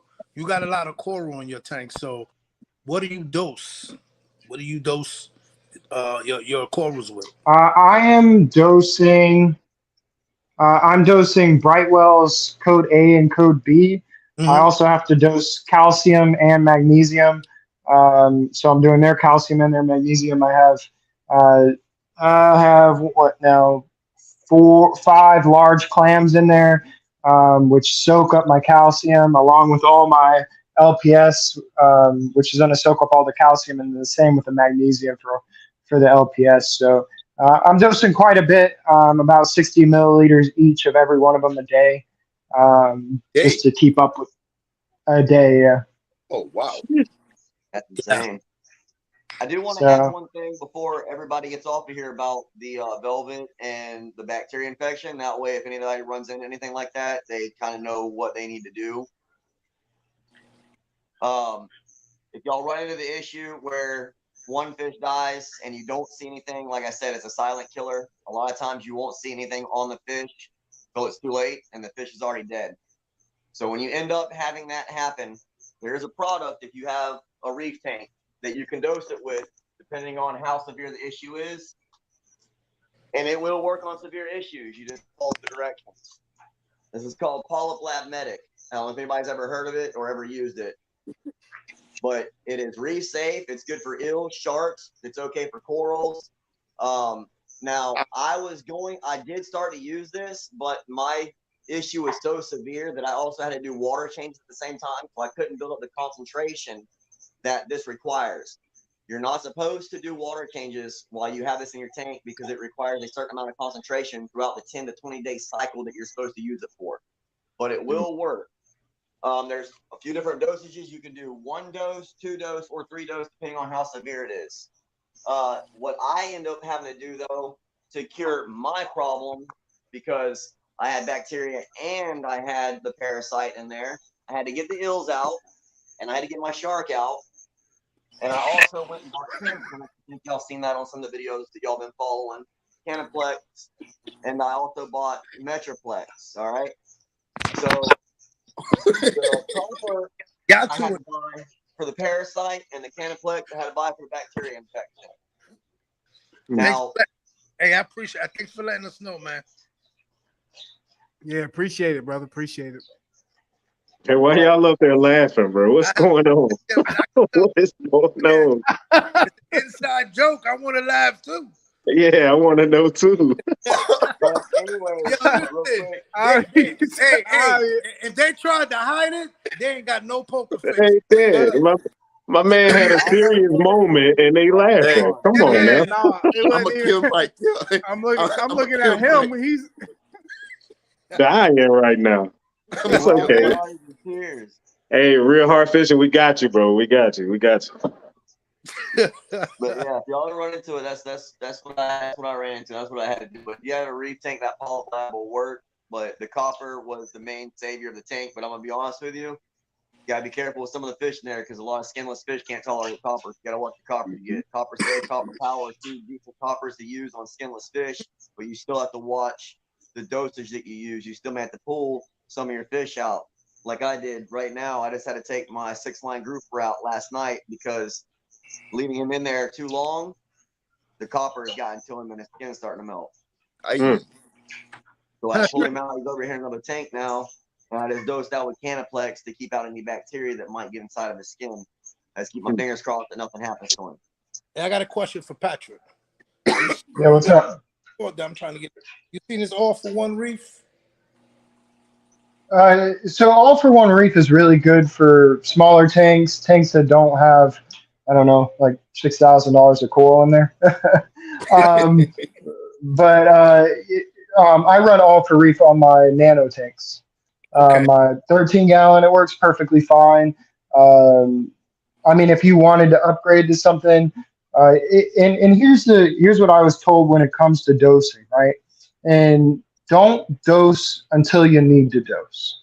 And because you can always water change. If you change your water, your parameters will go right back to where you need them to go because you're replenishing it through the salt that you're buying. Or if you're mixing it yourself, whatever salt you're buying, or if you're buying, pre-mixed salt water from a store, then you're just replenishing it. So if you're doing weekly, even every other week water changes and your levels aren't drastically changing, then just do water changes. There's no need to start dosing.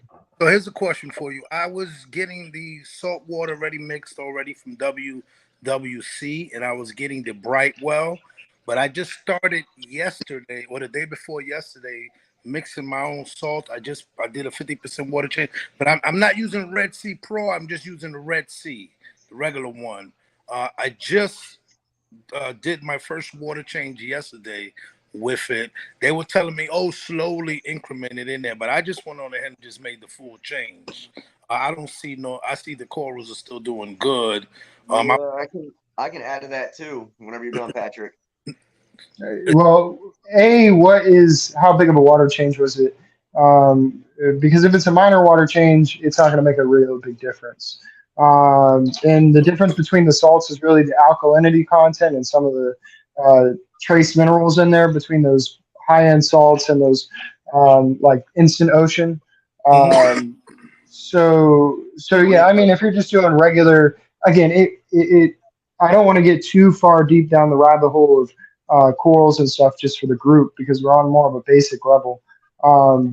But you use Instant Ocean, use a simple salt. I'm still using simple Instant Ocean in this tank. You run into more problems when you get into these high-end salts where it's just like crazy, just throwing up the alkalinity and stuff out of nowhere. But did that help, or is that? I don't mean to cut you off, but do you recommend which salt do you recommend? Because I use it's preference. It's 100% preference. BRS will tell you it's preference. All I say is stick with an honest, reputable company. That's the biggest key.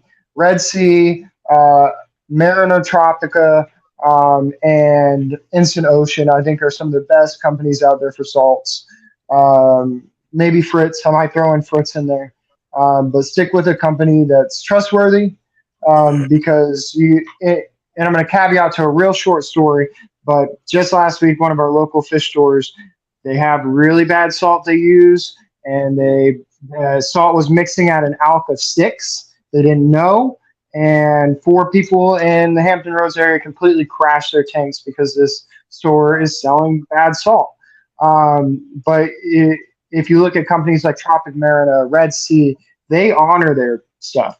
If they come back and you report a bad batch of salt and it's truly bad, they'll replace all your coral.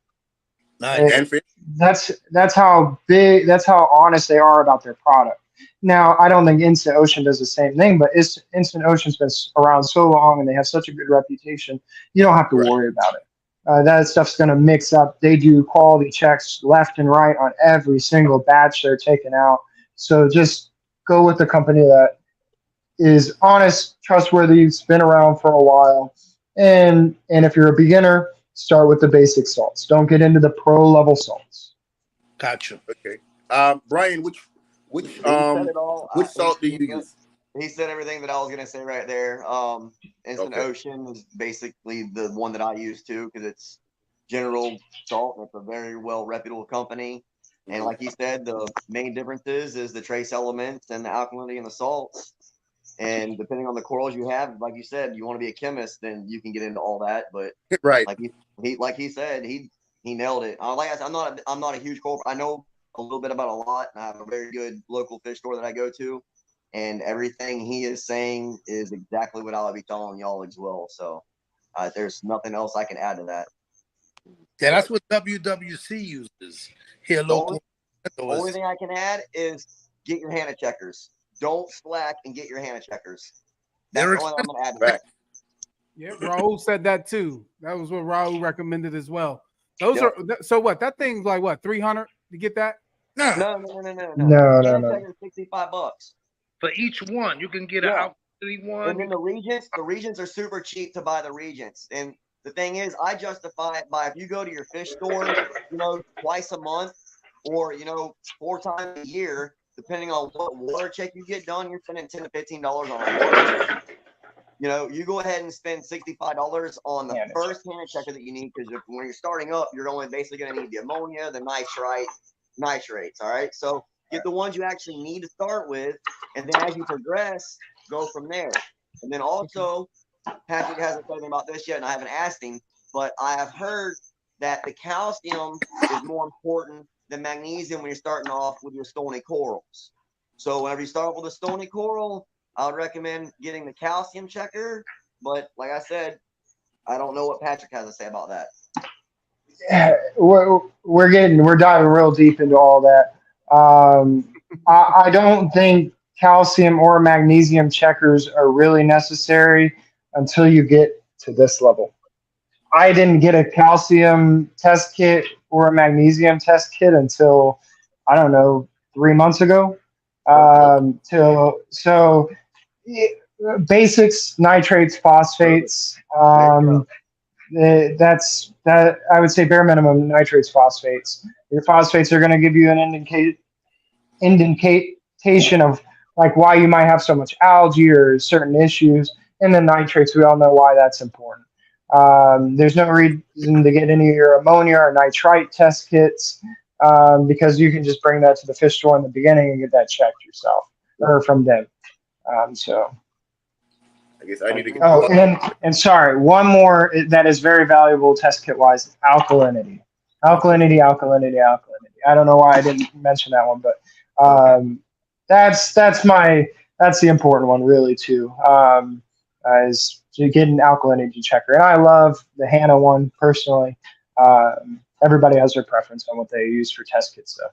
And those are cheaper than the actual the ones with the vials and stuff. Those are the ones that are about $40 or $40, right? The Hannahs? Yeah. The Hannah checkers, yeah, they run about 50, 60 a piece. Okay. Yep. So. Okay. And if you have, go ahead. Sorry, go ahead, guys. No, you good. Go ahead.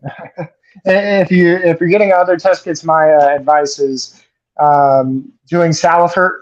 Salifert is the other brand, which is like the color changing test kits and stuff. And that's what I use for almost everything else. I have nitrates, pH, calcium, magnesium are all in those.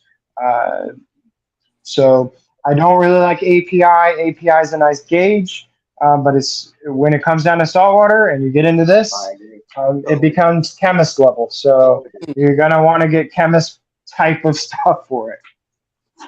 Now, in your opinion, real quick, with all the coral you have in there, I keep all my tanks at 82 degrees just because I know that it won't reproduce in 82 degrees. And I have had no problems with any of the corals that I have in my tank. What do you keep your tank at? 78, and mostly for evaporation reasons. And some of my corals really hate those high temperatures. Okay. You'll see that anything over 80, some of the corals really start to stress out. And at 82, your evaporation has to be crazy. I have a lid on mine, so I really don't have a problem with evaporation. I probably lose maybe a gallon of water every 2 weeks. Oh wow, that's impressive. Wow. Yeah. I'm about 5 gallons a week on my system at 78. You see, I don't have a sump on my coral tank either. It's a hang on the back and an FX6 on the 55. And basically, the lid on these are almost sealed the way that I have it on there.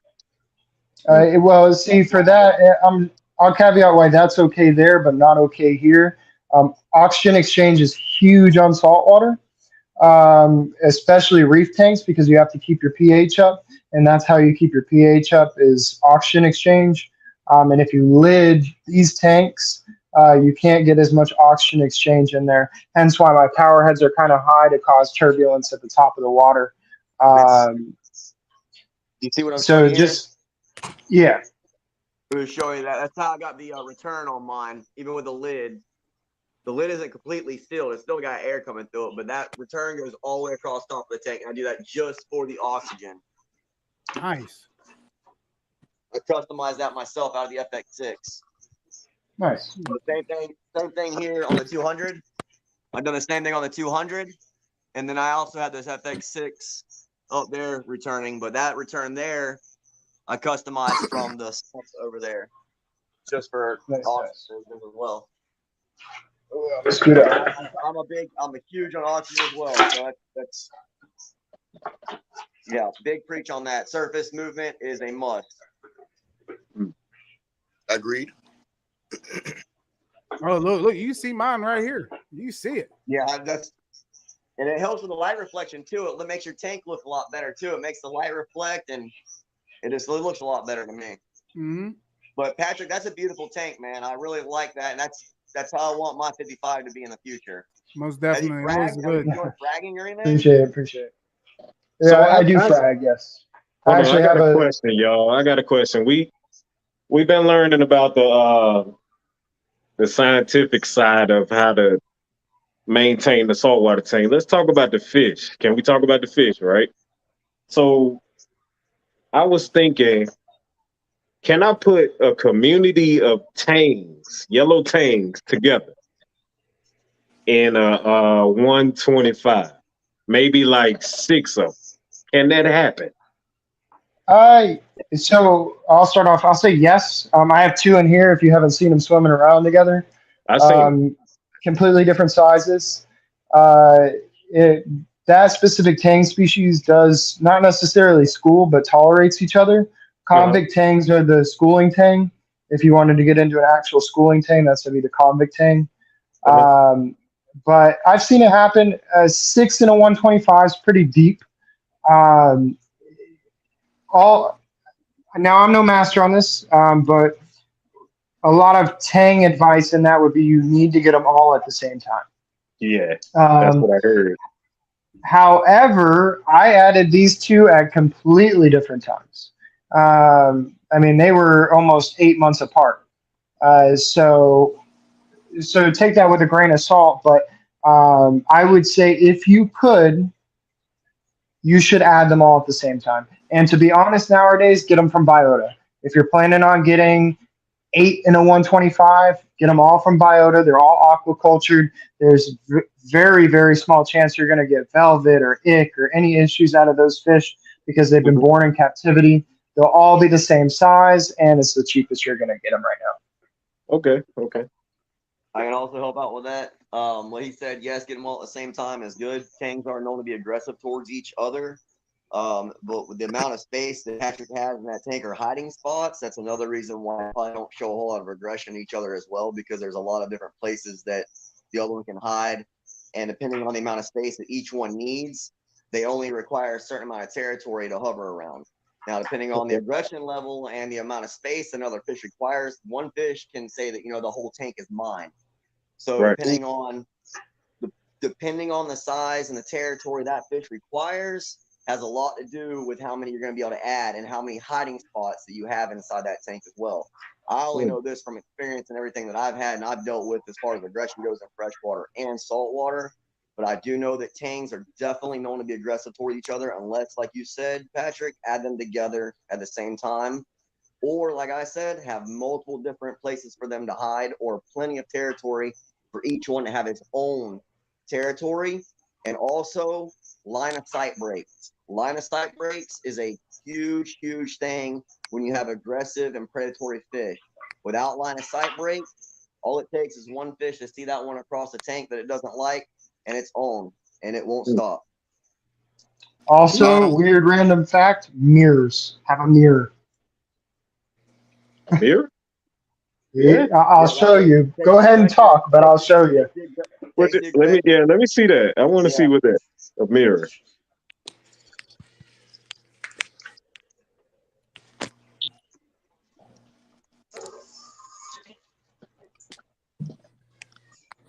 All right, so I put my mirror up, and you'll see my most aggressive fish is my whitetail bristletooth tang, and I just put that mirror over there, and he is super aggressive and was very aggressive to my other fish. And anytime I add a fish, I put this mirror up for him because he just attacks himself and leaves him alone. That's a daggum. That is a daggum good trick right there, Patrick. That's dope. But you just see him; he will not get off of himself. He'll do this for days. He'll do it for days. You just gave me an idea, Patrick. I swear, that's a good idea. I learned it from a local fish store owner, and I'll tell you what, it works real well. Okay, so I got a question. I got a question for Patrick and Brian. Okay, so in my 125, right? I currently got 4 fish. I got 2 lionfish, 1 trigger, and 1 narrow line puffer. Right? Would you guys recommend me putting anything else inside there? I know those fish get to a decent size, and they require space to swim. I said that was the last set I'm going to put in there, and nothing else. What do you recommend? Do you have any bottom?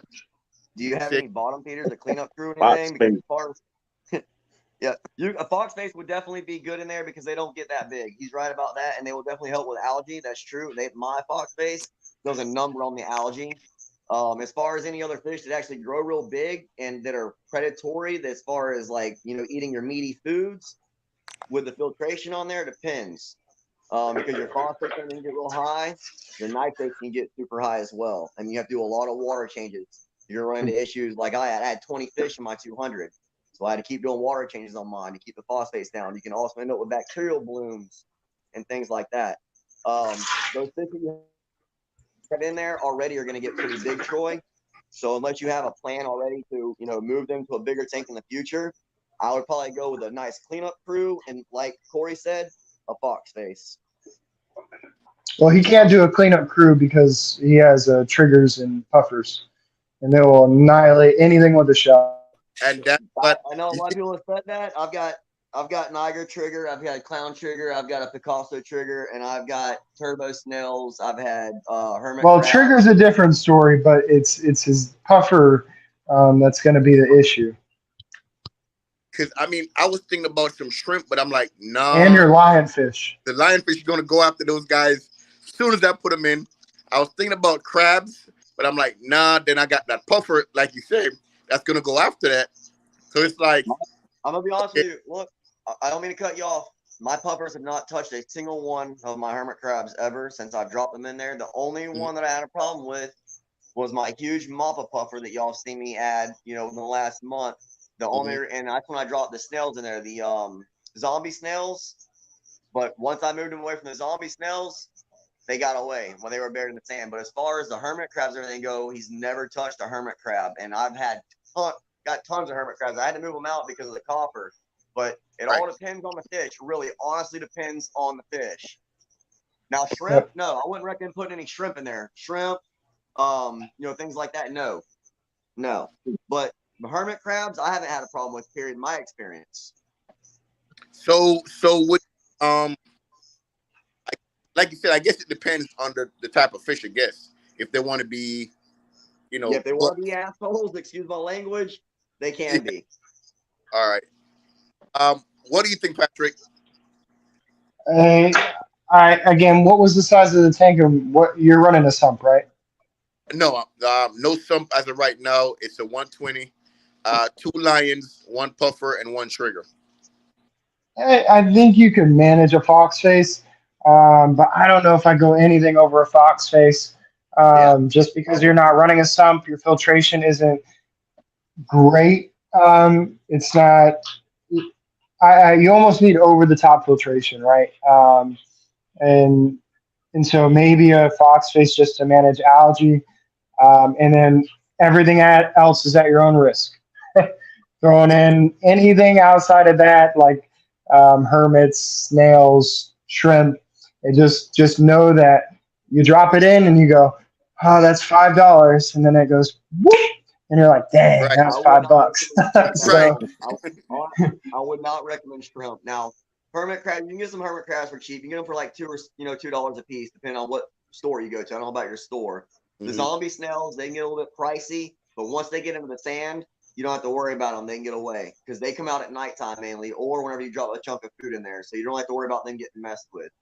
The hermit crabs, like I said, it's hit or miss. I haven't had a problem with them. I'm sure others have watched some of the hermit crabs get annihilated by their puffers. Don't get me wrong. Right. But listen, if you put, 10 hermit crabs in your tank and you bought them at $2 a piece, $20, they keep your tank clean for a month, month and a half. They serve their purpose. I mean, you're buying live feeders sometimes for $30, $40, depending on how many you're buying, depending on the price of your grass shrimp, your feeder fish like that. You're throwing them there to get eat anyways. So if the cleanup crew goes in there, cleans your tank up, and it serves as food, hey, did you really lose anything? Yeah. It's a win-win. Okay. Mike, you got any questions? You've been quiet. You know what I'm saying? So Michael's up there sleeping. Bro, Mike's over there messing with me. That's what he's doing. Bro, I be listening, man. I'm just Wake trying up, to take it in. You taking notes, huh? Yeah, me too, bro. Look, I'm over here. Look, I'm not playing. I'm over here like this too. Bro, I got my notes right here. I got another question though. So look, so I never had a fox face before. I know they're venomous, but are they carnivores or are they omnivores? Or they're omnivores. They're omnivores. Omnivores. So they eat both like I say shrimp and algae and stuff like that. Yes. Yep. Okay. All right. I feed mine seaweed. I feed mine shrimp. I feed mine krill. You should see him go to town on the frozen shrimp and the krill. But when you put seaweed in there, I got a seaweed clip. You put seaweed in there, he'll eat on that seaweed all day long. Now, when you don't have seaweed and you have a good amount of algae, he goes to town on the algae. Fox faces, I'm gonna tell you right now, in my opinion, fox face is one of the best fish I've ever seen when it comes to algae. Yeah. Okay. Hey, I got a question for you, Real Hard Fish. And I think you told me in one of my videos in a comment, you was telling me about the zombie snails, right? I wanted to ask you, because in like freshwater, certain snails they breed like crazy. Are the zombie snails the same way? Would they take over your tank? No. So I can get those and maybe 2 hermit crabs, and I'll be good for the 40 gallons. Okay. Yep. Yeah, because I was looking for some bottom feeders just to take care of like everything on the bottom. If you could find you a baby horseshoe crab are awesome too, man. I got one at 55, and he takes care of the bottom with no problem by himself, basically. Okay. You could also do a conch snail if you've ever seen a conch. Conch snail? CONCH. Sand over for you and turn it over. Like the goby, the diamond goby is a sand shifter for you. Or the bottom here, your sand. Those work really well. Okay. Well, I want to tell you what I have in my 55 because this is the best combination that I found in my 55 if you don't have any serious predator fish. All right. And I have no problem with any algae on the sand whatsoever. So as y'all can see, I have no problem at all with the sand. All right. So I have 5 zombie snails in there, probably about 8 hermit crabs, 9 hermit crabs maybe. I have a horseshoe crab and then 1 turbo snail, I believe it is. Other than that, it's just the shrimp, the lobster, and that's it. Okay. All right, bet. I got like That's 20 my emerald crab eating algae. Oh, that's cool. emerald crabs, about 2 hermit crabs. I had a blackhead algae issue on, and I got one of the lawnmower gobies to eat Uh-huh. that. But just don't feed them too much because then they get lazy and don't want to do the job. That's right. That's right. That's right. I Benny Bronx, he ain't doing nothing. Yep. All right, cool. That's what's up. Other than that, as far as the glass goes, on the algae on the glass, there's not a whole lot of things that's going to keep a whole lot of algae off your glass other than keep your water clean, other than you wiping it down. You know what I mean? Mhm. But as far as the bottom goes, you can definitely keep the bottom clean by putting in some cleanup crew in there. You ain't got to worry about it. Even in the 200, y'all can see in the 200, I don't have a problem with algae on the bottom of my sand. And I had a bunch of them. I had to take a lot of them out because of the copper and crustaceans and don't do well in copper. But I actually still have a couple hermit crabs that are alive in here. Oh wow! Yeah, I couldn't believe it. But that's in that one there. I had the hermit crabs and I had the turbo snails and I had the zombie snails in there to keep the sand clean in that one. And of course, my dragon wrasse. If any of y'all really want to add an awesome, very cool, unique fish that doesn't get very big, I mean, it gets a medium size, 11 inches, a dragon wrasse. Look them up. They completely change from juvenile to adult. Dragon wrasse. So look, Brian. So, are those fish good on with reef? Yeah, they are reef safe with caution. They won't kill your corals. They don't eat corals, but they can eat smaller tiny fish. But I haven't mine's never had a problem with going after any of them. Mine's a juvenile right now, but they do get 11 inches and they are carnivores. But they do not mess with your coral. My pet store owner, I saw one there on Saturday. My pet store owner say, I got to be real confident with that dragon wrasse in a reef tank. Raul, what you got in there, Raul? What is that? Mine with my anemones, didn't have a problem with it, but I've got him in the predator tank. Mm-hmm. But like I said, they are reef safe with caution, depending on what you have in the tank. Because when I say that is because you have shrimp and stuff in a reef tank. That's why, because they eat crustaceans. They're predators. So they'll eat your crustaceans. And they're also called a rock moving wrasse. Man, they are so freaking cool. Mine, look, dude, I have a whole bunch of empty shells across the bottom of my tank. He takes every shell. He'll collect all the shells and build a castle, and then he'll build his nest under the castle when he goes to sleep. That's in the sand. He's cool as hell. Yeah. That's cool. Go ahead, Rahul. What you got there, bro? My clownfish. I got clownfish in there. The bar gobies, they're probably up underneath the rocks. There. They let me touch them. Then I got the pajama card. I had 2 of them. One of them died. As far as coral, I got a trumpet. I got a hammer. I got one of them. I forget what the name of it. It's green. It's got they call it a Hulk something. I got 3 zoas. I don't know the name of these right here, but they got all over the tank. When you said Hulk, is that the kryptonite candy cane coral, or? You see that right there? The green one behind the zoa? Oh, I see. Yeah, that's a nice coral, man. Then I got a hammer. Yeah. 8 cans there. I forget the name of that one there. I gotta jump off of here, guys. All right, Patrick, it was good seeing you, man. Your tank's beautiful, buddy. Thanks for all the info, man. If y'all have any questions, just reach out to me on Instagram. Will do. Anytime. All right, guys. Thanks, man. Got you. Thanks, Patrick. Good night. Appreciate it. You too.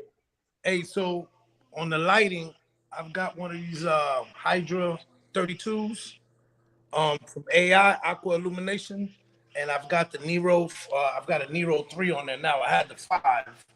The good thing about them is that you can go on their website and you can look at other people's tanks and if they kind of fit the same like size of your tank, you can download their programming, and you can automatically download it to the app, and you can adjust your lighting by pairing up with somebody else's lighting that works for their tank. That's why I've got the AI. I mean, they got a lot of good equipment out there, but I just stuck with the AI, and probably in the future the Apex Junior maybe, because it's a small tank. They got the Junior down as cheap. I like it because of the I like the Apex system because of the control power bar, the energy bar, where you can control everything through your phone and cut off everything, cut on everything, cut on your heater, adjust the heater light, the lighting and stuff like that. And you'll get alerts when you're away from the house if something stops working. That's the good thing about having the Apex system. Here with the system that I got, I don't have nothing to alert me if something stops working. So, luckily somebody's always home at the house. But the Apex system is pretty good. It costs a lot of money, but it's worth it though if you spend a lot of money on corals. My corals are not big because I get them as frag plugs and I let them grow on their own. If the frag plugs are cheaper rather than buying the big. Like you see, I had those torches. Those torches can go up to like $800, $900, and I'd hate to spend that much money on a torch and then it die on me for whatever reason. Now you out $800. So That's the thing, man. People spend all that money and I start out small with frags. I'd rather just go get the frags and let them grow. So if something that dies, I spend what, $30, $40 or whatever, $50, and then with WWC, if you spend so much money, I'm giving you like discounts. You'll get so much money off the next frag that you buy. Like if you spend like $500 total, they'll give you like 100 points and you get $100 off on. Where are you from, Raul? Oh, I live here in Orlando, in St. Cloud, Florida. I live right here in Ocala. When you said WWC, I was like, yeah, he must be near Orlando. So I'm right here in Ocala. I'm an hour away. They got the one down by SeaWorld close over that way, and then they got the one over here in Winter Park. But I go to Ocala a lot because the FedEx terminal's over there. I go pick up my nose over there sometimes. Yeah. That's what's up. Hello. That's nice. Hey, nice local. Nice meeting you. Nice meeting you too. Hey, these guys are talking about these auctions, these fish auctions. Yeah. They have them all the time down here in Florida. You just gotta find them. That's what I gotta do because I didn't know about it. I've never heard of them either. You join the Facebook groups? Yeah, I got on some groups, but I didn't see any about auctions on any of them. I'm on Florida Aquariums. I'm on the Ocala one. I'm on Central Florida Aquarium. I think it is Trade or whatever it is. Yeah.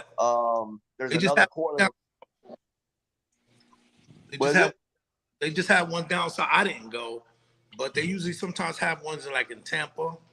They usually have them down south, going towards close to Miami. There's a gentleman by the name of Garcia Aquatics. He just went to one. I didn't know about it, because I don't really have the time to. But he just went to one and he bought a lot of stuff.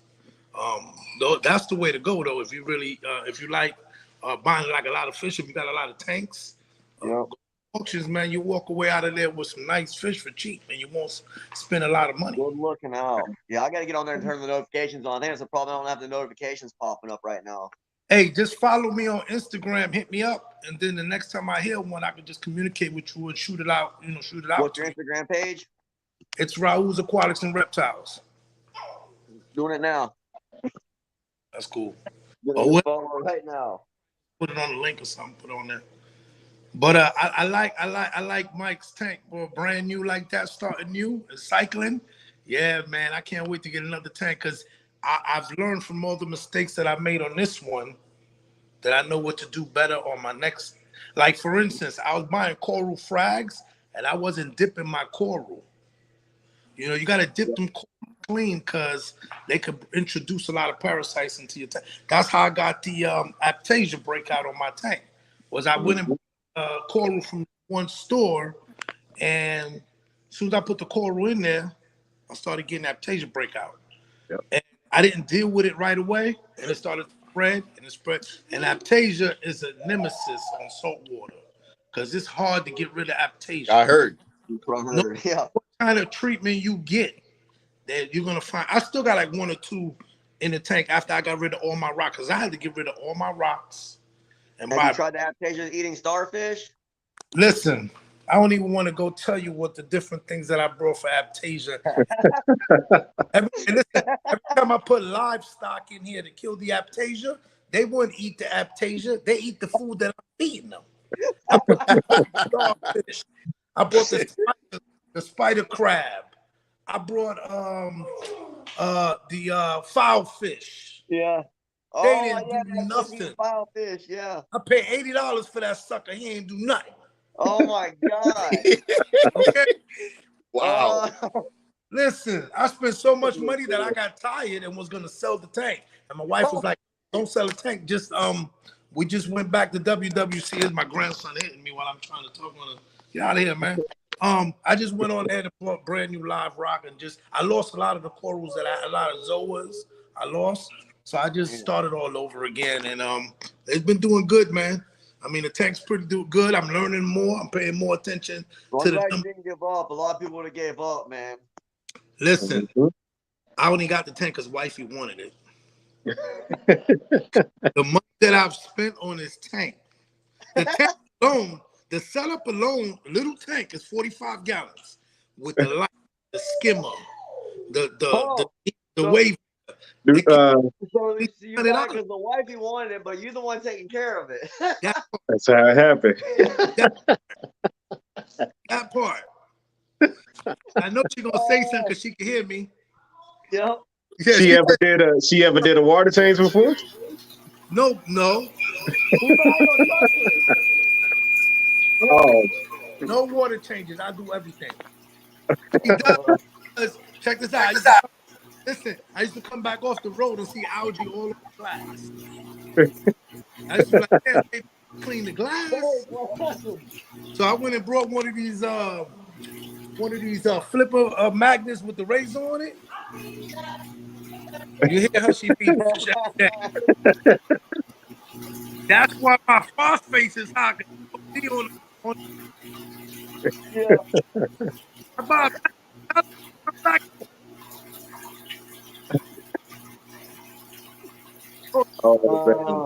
That's another thing on feed. I found out recently that pellet food releases a lot, increases the phosphates a lot too. So I kind of brine shrimp and what other ones I got in here? Hold on. Mysis. I got Mysis. Yep. Mysis frozen shrimp. Yep. And brine. So I'm trying to. I got flake food too, but I'm trying to stay away from the pellets because I heard the pellets. Flake food's bad too. Is it really? Yeah, flake food's got a lot of phosphates too. It's messy. I got this one right here. Hold on. I occasionally do this. A little bit, because a little bit that goes a long ways. Because when they eat them flakes, they don't eat all of it. You see, it goes out through their gills. Mm-hmm. Well, so they don't eat. Should they greedy? Yeah. I rotate. Like I don't feed the same thing. You know what I'm saying? Like I just one day I may give them a little bit of flake food. And what I've learned also too is you'll be surprised your feeding is too much. You be thinking, because you're a human and you're thinking, oh, you know, I'm going to consume a lot. These fishes, a little bit of food is good enough. So I stick with it.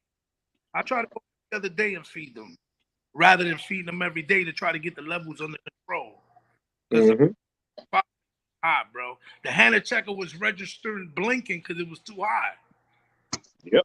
So I had, the Hannah checker was like, no. I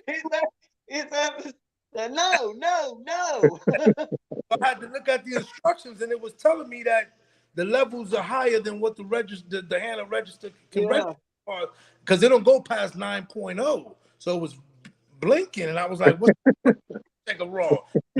Homie, it's because too much feeding. I had to adjust the schedule, bring it down a little bit instead of running for so long. Real quick too, on the feeding thing, a variety is good. I'm gonna be honest with you. You know, no matter what you feed your fish, it is good to feed them a variety because not one food is going to have all the ingredients or the vitamins or nutrients in it that all those fish require. So you're definitely going to want a variety of foods, whether it be pellet, whether it be flake, whether it be frozen or whatnot. Because unless you're feeding them live food every day, they're never going to get the actual ingredients and vitamins they need. I also feed my corals. I also feed them some of this Phyto Feast. Oh shit! What is the shit? Okay. Phyto Feast and the Oyster Feast. And I mix it together. I used to do broadcast feeding, but what I do now is I mix it together. Reef Roy's is good. And I mix it all together, and then I take one of those turkey bases, and I target feed my my corals. And for some reason, they've been doing much better that way. I just cut off. I cut off. So I cut off my wave maker every like 3 days. Good pet. Okay. You see.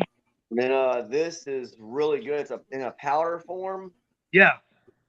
And I do the same thing like you said. I just take a little bit and I'll put it inside of like a little container and then mix it up with a tank water and then use a turkey baster and I spot feed certain corals. My anemones don't really require any spot feeding, and they basically eat like the mysis. They'll actually eat whole pieces of shrimp. Yep. Mix this in there because my Reef Roy's ran out. So I had some of this Reef Blizzard by Brightwell, extreme color coral food. So I just take a little bit of this powder, like you said, mix it with the salt water, and then I'll take the Phyto Feast and I'll take the Oyster Feast. I mix it all together, and that way I could knock out the feeding in one shot. There you go. And they eat it because I can see my 8 cans open up. So, all right, yo, I don't want to cut y'all off, but we done went way past our time limit here. We had a good show. Yeah, got good. Like, yes, sir. It got good. It's like it's over 2 hours. Like we done went over. But listen, glad we talked about it because not only did it help you guys, but maybe somebody in the chat. You know what I'm saying? I learned a little bit myself. So listen, I know for a fact we're gonna come back and touch on this another time, and I know you guys are around. I know Raul. I always see my man Real Hard Fishing always posting. So I'll reach out. I'm sure Troy will reach out. I'm sure Corey will reach out. We will probably, as soon as we start finishing up on these cycles and becoming established, we're going to be touching right back on this, and we'll be going right back at it. I love it. Yep. Yeah, I think I really think this Salty Sunday was a big success, man. It got deep at sometimes, you know what I'm saying? It got deep.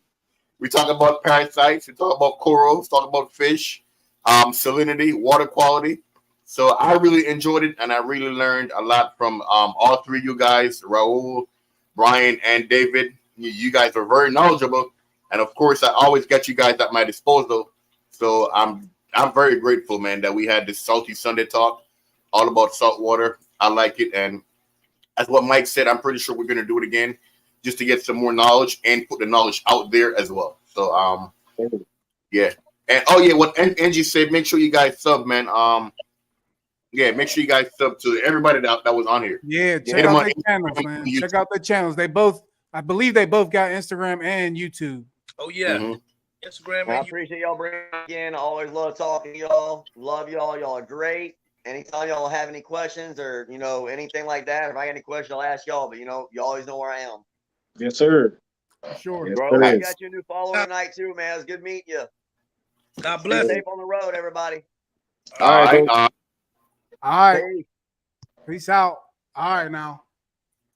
And that's it for us, man. I mean, you'll see us next week. We're going to be on another topic, but woof. That was a long one. That was a long one, bro. That's a lot of information, though. That's the only difference. It is, but a lot of information. I like it, man, because we can always go back. Like I said, these guys are very knowledgeable, very experienced, in my opinion. You know what I'm saying? So more than what we have. So I'll say I really enjoy it, man. For sure. Yeah, too. Yeah. Yep. And thanks again, David, Brian, as well as Raul. Yep. Thank and Raul's. Yep. Appreciate it, man. Appreciate all y'all. Thank y'all for watching. We'll see y'all next Sunday, 7 p.m. Eastern. We'll be on another topic. Make sure y'all in tune on our channels. We will start posting highlights to let you know what we going to talk about next week. So make sure you be there. That's all I got, fellas. I'm ready to wrap. Take us out, Mr. Troublemaker. Troublemaker. What's that? Oh. This guy right here. Say if you ain't reaching for the stars, then why you reaching? Because, you know. This guy right here. Man. Anyway, family, you already know, man. Have a blessed one, family. Be a blessing to somebody. And don't block your own blessing, all right? Until next week, family, we'll catch you week. Peace out. God bless. Hey, keep grinding, everybody. That we good. We out. Peace. We love y'all, man.